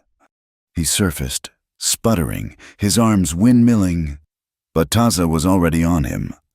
Taza grabbed a handful of his collar and his hair, shoving his face under the muddy water. He held him there. 1 second, 2. He could end it. He could let the river take the man who had tried to destroy his life, his water, and the woman he was protecting. Nell's voice was in his ear. "Taza, no, do not be him." Taza's hand trembled. He was staring at the blue handkerchief, flapping on the post, a symbol of honor. He roared, in grief and fury, and hauled Clune's head back out of the water. The deputy was choking, terrified. all the fight gone. Taza did not kill him. He dragged the bigger man out of the water like a sack of grain. He pulled a leather thong from his belt. With Nell's help, her hands quick and sure, they tied the deputy's hands behind his back. They stood there, the three of them. In the dying rain, the dam was a ruin, but the main reservoir, higher up, was still intact. The flow was slowing. The immediate danger was past. They rode back to town. It was a long, slow procession. Taza, reeling in the saddle, led Clune's horse. Nell rode beside him. When they arrived, the town was dark. The fire on the ridge was a line of smoldering embers, beaten down by the townsfolk and the relentless rain. The people gathered in the street, their faces pale in the lantern light. They saw their deputy, bound and covered in mud. They saw Evan Whitlow, captured by the pastor, sobbing by the water trough. They saw Taza Naiche, his arm bloody, his face like a death mask, but upright. And for the first time, their eyes were clear. They were not looking at an Apache. They were looking at the man who had saved the town, who had faced the fire, and who had brought the real criminal back from the flood. The truth, written on paper, had finally been carved into the land itself. The day after the storm, the world was born anew, washed clean and shining. The sun beat down, not with the dry malice of the days before, but with a clean, forgiving warmth. It was the heat of life, drawing steam from the wet, red earth. The ranch was a ruin, but it was a busy one. By 10 o'clock that morning, 3 wagons had rolled up the muddy trail. Nell, seeing them from the kitchen window, felt her heart stop, her hand flying to her throat. Taza, who was sitting at the table, stiffly, his entire left side a monument of bruised, swollen flesh, tried to rise. The effort cost him, his face going gray. "No," Nell said, her voice gentle, placing a hand on his good shoulder. "It is all right. It is Pastor Miller." It was the pastor and the 2 other ranchers, Harris and Dean, men whose faces Taza had only ever seen in town, cold and shuddered. Today, their faces were different. They were awkward and respectful. Their wagons were not empty. They were piled high with fresh-cut timber, with shingles, and with sacks of nails. "Mr. Naiche," Pastor Miller said. Approaching the porch, he held his hat in his hands. He did not look at Taza's injuries, though he clearly saw them. "The town, we took up a collection for the barn." Harris, a gruff man with a heavy beard, nodded. "It is not right. A man's barn being down. Not after, well, not ever." Taza Naiche sat in the chair, his good hand resting on the table. He was a warrior, a scout, a man of silence. He did not know the language for this. He did not know how to accept help that came without a price. He simply nodded. "We heard about the dam, too. Dean, the other rancher, said, 'You saved the water. That is our water, too. We will send a crew up tomorrow to help you rebuild properly.'" The men did not wait for an answer. They unhitched their teams and began the work. The sounds of saws and hammers filled the air, a rhythm of construction, not destruction. Later, the pastor came back to his own small wagon. "We also, the ladies of the town, they heard about your children. They felt, well," he pulled a small, sturdy wooden bench from the wagon bed. "It was in the church hall, gathering dust. Children need a place to sit and learn their letters." He set the bench on the porch, near the door. It was a small, solid piece of furniture. It was an anchor. It was the town saying, "You belong here." Nell watched, her eyes burning. At 12 o'clock, high noon, the sun beat down on the yard. It was the same hour Taza had nailed the notice to the post. Nell brought out food. It was all she had to offer. A large pot of beans, a fresh stack of cornbread, and a pot of coffee.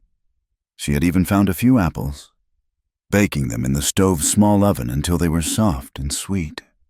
She served the men, she served Taza. They ate together on the porch, the ranchers and the Apache, sharing the same bread. It was a simple meal, but it was a feast. After they ate, the men went back to work. Taza, unable to lift a hammer, unable to join them, felt the old, familiar helplessness. He was a man of action, and he was crippled. He stood and walked, stiffly, to the small tack room off the mudroom. It was one of the few places the storm had not touched. He retrieved an old saddle. It was his mother's, worn beyond repair. The leather cracked, but the frame solid. He brought it to the porch step and sat, his back to the working men. He took his skinning knife in his good, stiff right hand. The work was slow, agonizing. His shoulders screamed with every movement, but he began to carve. He worked on the underside of the saddle skirt, a place no one would ever see, a place known only to the horse and the rider. He carved 3 words. Rose. He gritted his teeth, the sweat beading on his forehead. Jamie! He paused, resting his aching arm, then began again. Ben. He carved their names into the leather heart of his last remaining memory. He was binding them to his past, to his honor. Inside the kitchen, Nell had found Taza's ruined, muddy shirt, the one she had cut from his body. Tucked deep in the breast pocket, soaked and stained, was the small square of cloth, his mother's handkerchief. She took it to the wash basin. She used a precious sliver of lye soap. She worked the fabric gently, her fingers careful, cleaning away the mud of the flood, the grime of the fight. The water ran brown, then gray, then clear. The blue thread, the embroidered line of the mountain stream emerged, bright and unbroken. She rinsed it in clean water and hung it on a line above the stove to dry, a small flag of truce in her kitchen. By late afternoon, the men were gone. They had framed the new barn. They had left the rest of the wood, stacked neatly. They had shaken Taza's good hand, one by one, and left. Silence returned to the ranch. It was not the tense, waiting silence of before. It was a deep, settled quiet. Nell came out onto the porch. The blue handkerchief was dry, and she had folded it into a perfect, small square. Taza was standing by the railing, looking at the new barn frame. He was exhausted. The pain was a visible thing, a shadow on his face. Nell walked to him. She did not speak. She simply held out her hand, the clean, folded handkerchief resting on her palm. He looked at it. He looked at the bright, clean thread, the cloth that had been his only connection to a lost world. She had saved it. She had cleaned it. She had honored it. He looked at her face, at the quiet strength there. He reached out with his good right hand, the one that had carved the names, and took the handkerchief from her. His calloused fingers brushed her palm. He did not look at the cloth again. He folded his hand around it and slowly, carefully, tucked it into the pocket of his clean shirt, the one over his heart. They stood together in the quiet. The children were inside, Jamie and Rose asleep, Ben playing on the floor. Taza turned his head and looked at the gatepost. The tattered, muddy white paper was still there, clinging by its single nail. The notice. "The job is filled," Nell said, her voice barely a whisper. He nodded. "I will take it down." He walked to the post, his steps slow. He reached up with his good hand to pull the paper free. "Wait," she said, following him. She had a small spool of red ribbon from her sewing basket. "Let me—" "The post. It deserves thanks." It was a fanciful, strange thing to say, but he understood her. She was not just talking about the post. She reached up, her hands small, to tie the red ribbon around the rough, weathered wood. Her fingers fumbled with the knot. He reached up with his good hand, to steady the post, to help her. His large, bruised hand covered hers. They both went still. The touch was electric. His skin was hot with his body's effort at healing. Hers was chapped and cool. He did not pull away. She did not flinch. Slowly, she turned her hand in his grasp, until her palm was flat against his. It was a deliberate, searching, terrifying gesture. He looked down at her. His defenses, the walls of silence and isolation he had built for 35 years, were gone. They had been washed away in the flood, burned down in the confrontation. He saw her, not as a widow, not as a cook, but as the other half of his own will to survive. She looked up at him. She saw the pain he was in, the exhaustion that went bone deep. She saw the man who had carved her children's names into his mother's saddle. She saw the man who had ridden into a flood for her son. "Thank you," she whispered, her voice choking. "Thank you for trusting me, before I even trusted myself." He said nothing. He could not speak. He raised his good hand, the one that had been holding hers, and touched her face. His thumb, rough and scarred, traced the line of her jaw. He leaned in, his movement slow, hesitant, giving her all the time in the world to turn away. She did not turn away. She rose on her toes, meeting him. His lips touched hers. It was not a kiss of fire. It was a kiss of water, of healing. It was slow and chaste, and so profoundly gentle it made her want to weep. It was a promise.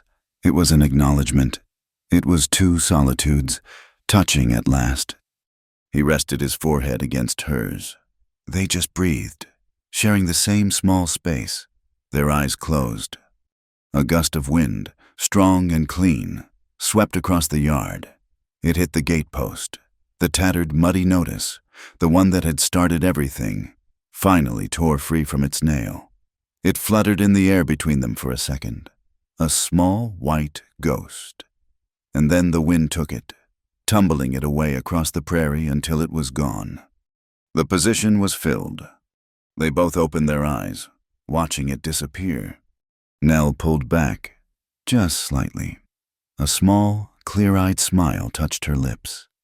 She looked at him, her gaze level, full of a new, hard-won pride. "I want to choose.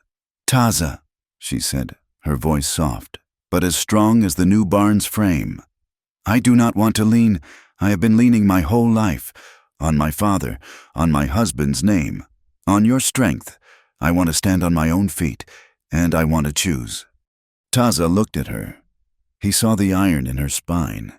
He recognized it. It was the same iron that was in his. He had fought for his land, his freedom. He would not take hers. He gave a slow, deep nod of understanding. "I can wait," he said. The peace was real, but the world was still the world. Evan Whitlow, in the confusion at the church, had vanished. He had slipped his horse's reins and disappeared, a coward swallowed by the territory. He was gone. But Bixby was not. His arm was broken, set badly by the town blacksmith, and his face was a mask of humiliation. He had been seen earlier, slinking into the alley behind the Golden Nugget Saloon. He was still in town, a snake, injured and cornered, and the sun was beginning to set. The fragile peace of the new day settled over the ranch. It was a quiet born of exhaustion and a deep, profound relief. The legal storm had passed, leaving a stillness in its wake. In the days that followed, the ranch was a hive of activity. The barn, framed by the townsmen, was now being finished.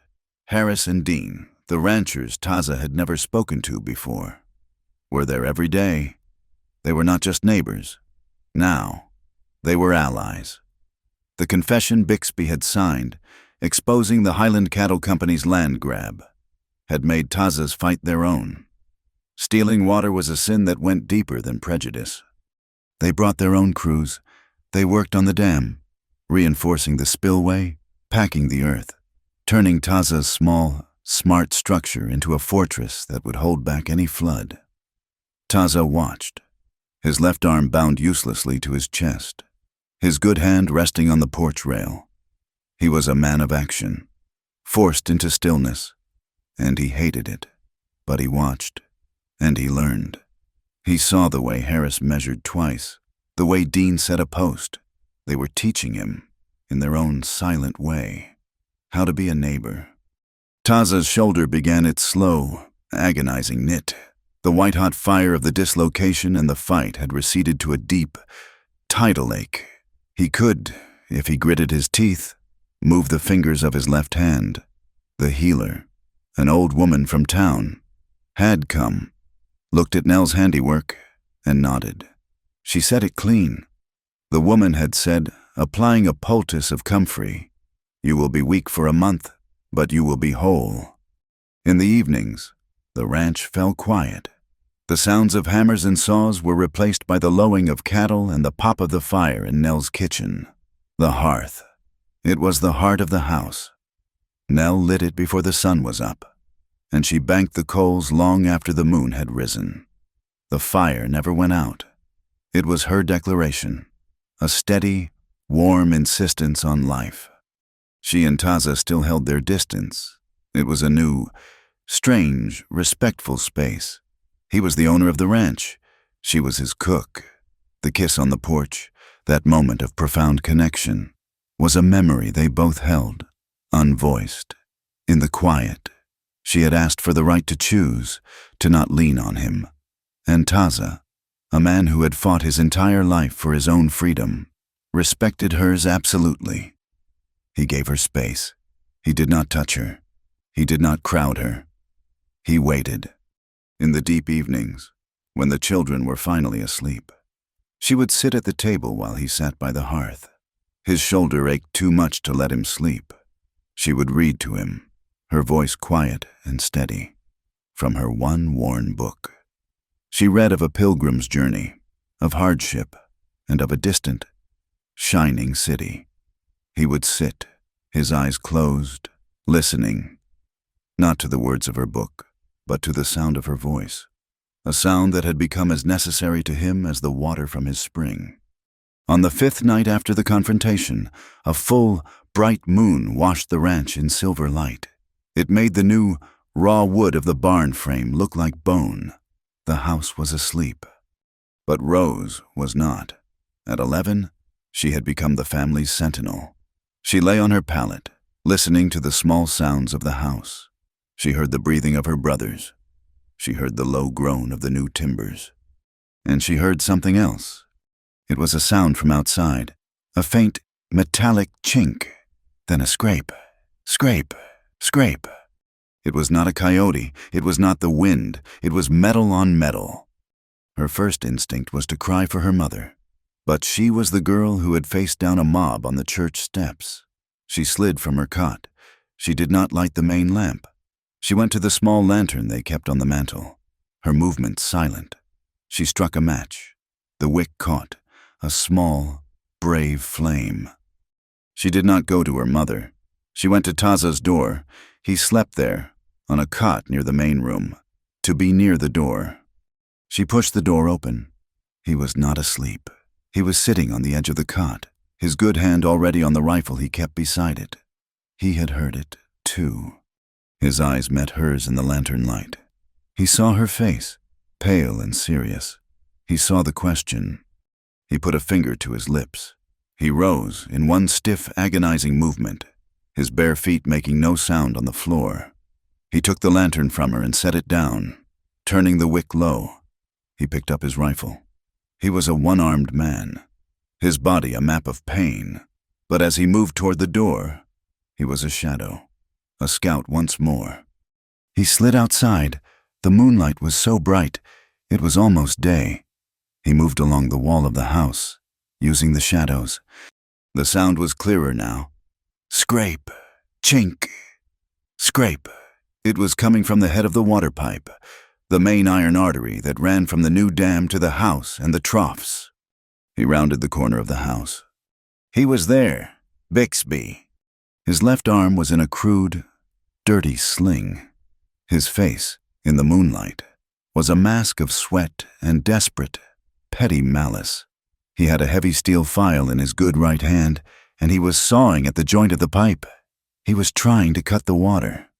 Taza stepped out from the shadows. He did not chamber around. He did not need to. "Leave it," He said. His voice was not loud. It was as cold and quiet as the moonlight. Bixby screamed, a high, thin sound, and spun around. He dropped the file and scrambled backward, his eyes wide with animal terror. He clawed at his hip for the pistol he was forbidden to carry, the one Taza had broken. "You!" Bixby whimpered, his good hand shaking, pointing at Taza. "You are supposed to be... You are a fool, Bixby," Taza said. He walked forward, the rifle held easily in his good hand, its barrel pointed at the ground. He was not threatening. He was a fact. "He broke my arm," Bixby cried, as if to an unseen judge. "He broke my arm." "You aimed a gun," Taza said, his voice flat. "This is not your land. This is not your water. Why are you here?" They made me," Bixby sobbed, a pathetic, broken man. "Clune, he is in jail, but his friends, they said, if I did not finish the job, if I did not cut the water, they would say I was in on it, with the dynamite." "Who?" Taza's voice was sharp. "Who is they?" "The company. The Highland Cattle Company. It was always them. Clune was just... He was just the agent. They have paper, fake paper, saying they own all the water rights in this valley if the land ain't improved by a moral owner. Clune was supposed to get you run off, so they could claim it. He was gonna be rich. $10,000. They promised him. The whole rotten truth. It spilled from Bixby in a foul, terrified rush. It was not just Clune's greed. It was a corporation, 2,000 miles away, trying to steal a valley. Please do not hurt me," Bixby whimpered, collapsing against the water pipe. Taza looked at him, at this small, mean, cowardly man. He felt nothing, not anger, not pity, just a vast, cold weariness. He did not raise the rifle. He did not strike the man. "Get up," Taza said. He marched Bixby back to the porch. Nell was there, holding the lantern high. Rose stood beside her, her face a small, fierce shadow. "Nell," Taza said, his voice rough with exhaustion. "Ride to town. Get Pastor Miller. Get Harris. Get Dean. Bring them back here. Tell them the snake came back." She did not ask a single question.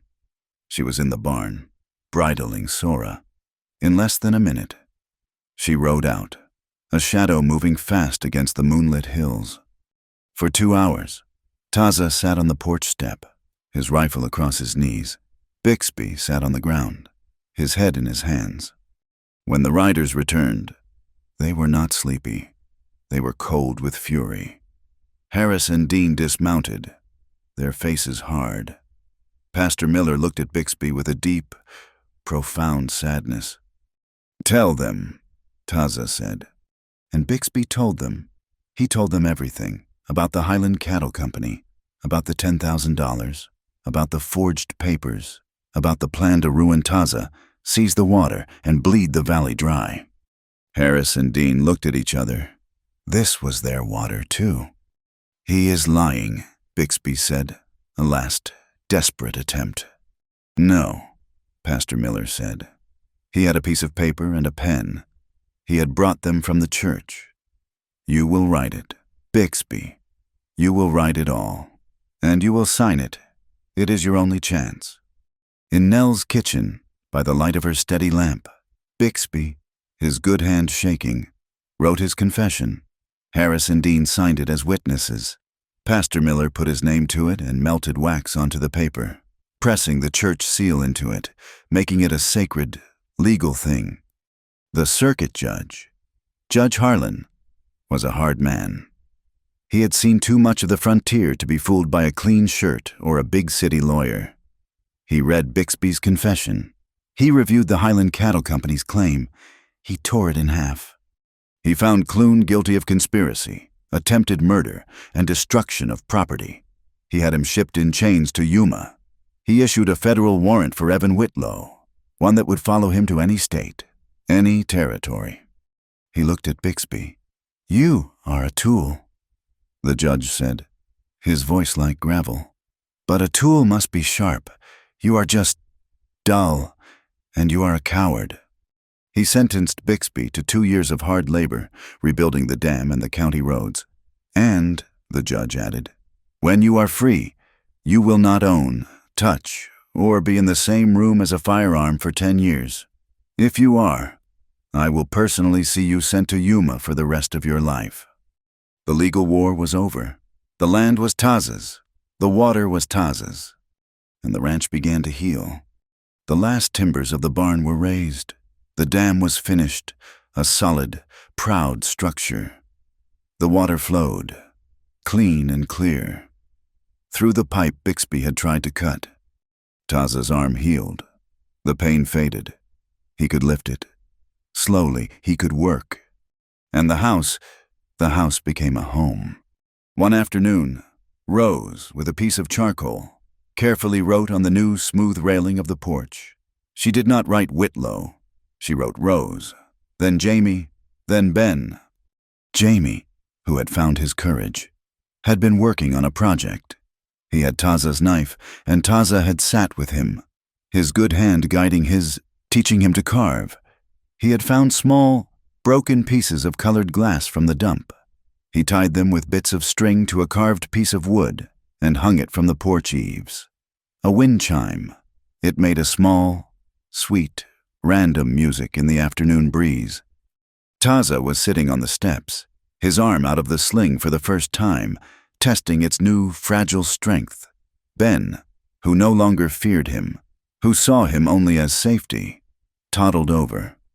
The 3-year-old boy simply climbed up into Taza's lap, turned around, and rested his small, heavy head against Taza's chest, right over his heart. Taza Naiche, the man who had built a wall of silence around himself, froze.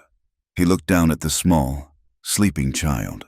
His hand, the right one, the one that had held a rifle in a woman's wrist against a flood, rose. It hovered over the boy's back. Nell watched from the kitchen doorway. Slowly, carefully, Taza's hand settled on the boy's back. He held him. He closed his eyes, and for the first time since his mother had died, he was not alone. The high prairie autumn settled in, a season of sharp, clean air and deep, cobalt skies. The new barn stood strong, its fresh pine smelling of resilience. The dam held, the water flowing clear and steady through the new iron pipe. The ranch was no longer a fortress. It was a home. One Saturday, almost 2 months after the flood, the yard filled with people. Pastor Miller, his face softer than Nell had ever seen it, had brought 2 long trestle tables from the church. Harris and Dean arrived, their wives beside them, carrying baskets. The farmer who had witnessed the rescue brought an old, scarred fiddle. It was a party, a celebration of the harvest, of the new barn, and of the water that now flowed freely to all of them. Nell had roasted a hog, and the smell of baked apples and strong coffee hung in the air. Laughter, slow and earned, moved through the small crowd. Taza Naiche stood on the porch, his left arm now free from the sling. Though he still favored it, his shoulder was stiff, a permanent reminder, but it was strong. He held Ben on his hip, and the boy, his head resting on Taza's shoulder, was not afraid. Jamie ran with the other ranch children, his wind chime tinkling in the breeze, a small, bright music that mixed with the fiddle's tune, Rose, no longer a small, silent shadow, helped the women serve the food, a rare, shy smile on her face. As the sun dipped, painting the red rocks in hues of fire and gold, the party thinned. The ranchers loaded their wagons, their farewells warm and genuine. "See you Sunday, Nell." "Mrs." Harris called out. "And thank you for the coffee, Taza." Taza nodded, a small, unused movement of his lips that was almost a smile. Finally, they were alone. The children, exhausted from the excitement, were put to bed. The ranch was quiet. the air cool, the sky thick with stars. Nell and Taza sat on the porch, in the chairs they had come to think of as their own. The faint scent of wood smoke and leftover apples hung in the air. For a long time, neither spoke. It was a comfortable silence now, not a void. Taza cleared his throat. He turned in his chair to face her. He was not a man for speeches. His life was built of deeds, not words. "Nell," he said, his voice low. She turned, her hands still in her lap. "Yes." He looked at his hands, his strong right hand, his scarred left one. "You came here, you asked for a job. You said you could cook." "I did," she said softly, a small smile playing on her lips. "The job is filled," he said. He met her gaze. His eyes were clear, steady, and full of a quiet, profound vulnerability. "But I have another one, if you are interested." She waited, her heart a slow, heavy beat. "If you ever wanted to cook for one person," Taza said, his voice rough. "For the rest of your life, I hope that one person is me." Nell's breath caught. She had wanted to choose. She had wanted to stand on her own. And here he was, not offering to save her, not offering her a roof, but he was asking her to choose him. She did not answer with words. She reached across the small space between their chairs and laid her hand on his. His skin was warm. "I choose," she whispered. There was no ring. There was no paper. There was no hurried visit to the pastor. No talk of changing her name. They had both seen what the white man's paper could do, how it could lie, how it could be twisted. This was a bond of a different kind. It was a promise made of iron and water, of fire and truth. It was a family, forged not by law, but by choice. The next morning, the sun rose on a world washed clean, in the tack room. As Taza saddled Sora, he saw Nell. She was stitching something to the lining of her own saddle pad. He touched her shoulder. "What is that?" She held it up. It was his mother's handkerchief, the one with the blue thread. She had carefully, painstakingly sewn it into the thick wool lining. "It is a reminder," she said, her voice soft. "So that every ride, we remember why we started. We remember that honor and truth, they are worth the fight." He touched the blue thread. He looked at her, and he nodded. They rode out together, the 5 of them, Taza on the buckskin, strong and whole, Nell on the gray mare. Sora, sitting tall, Rose on her own pony, a gift from Harris. Jamie rode behind his sister, his arms around her waist, and Ben, the smallest, sat in front of Taza, his small hands clutching the saddle horn, his eyes wide with the wonder of the new day. They rode east, toward the rising sun. They were not running. They were riding to check the headgate of the dam, to check their water. As they crested the ridge, the sun's first light struck the land. The new barn glowed, and the iron water pipe, the one Bixby had tried to cut, the one Clune had tried to destroy, caught the light. It shone like a river of silver, a bright, unbroken line connecting their home to the water, to the future. Their 5 long shadows stretched out behind them, shadows of a past that could no longer touch them. That afternoon, the small bench from the church sat on the porch. Nell sat on it, and Rose and Jamie sat beside her. 2 other children from the Harris Ranch were there. Nell was not reading from the old book. She had a new slate. She was teaching them their letters. She was teaching them to read, to write, to find the truth on paper for themselves. Taza watched from the corral, mending a bridle. He watched this new kind of enlightenment, one built not on fear, but on kindness. The town had learned, the territory had learned, that silent honor, the kind Taza lived by, was louder than any saloon gossip. Justice had not come from a pistol. It had come from a truth on a piece of paper, from the testimony of witnesses, and from the quiet self-control of a man who refused to become the monster he was fighting. They had found that true freedom, the kind that mattered in the West, was not the endless, empty horizon. It was not the right to run. It was the right to choose to love, to build, and to stay. Thank you for listening to this story. I would love to know where in the world you are listening from. Please leave a comment below to connect and share your thoughts. If you enjoyed this, please subscribe to my channel, Wild West Tales. Like this video, and give it some extra support by hitting the hype button. It helps get this story heard by so many more people.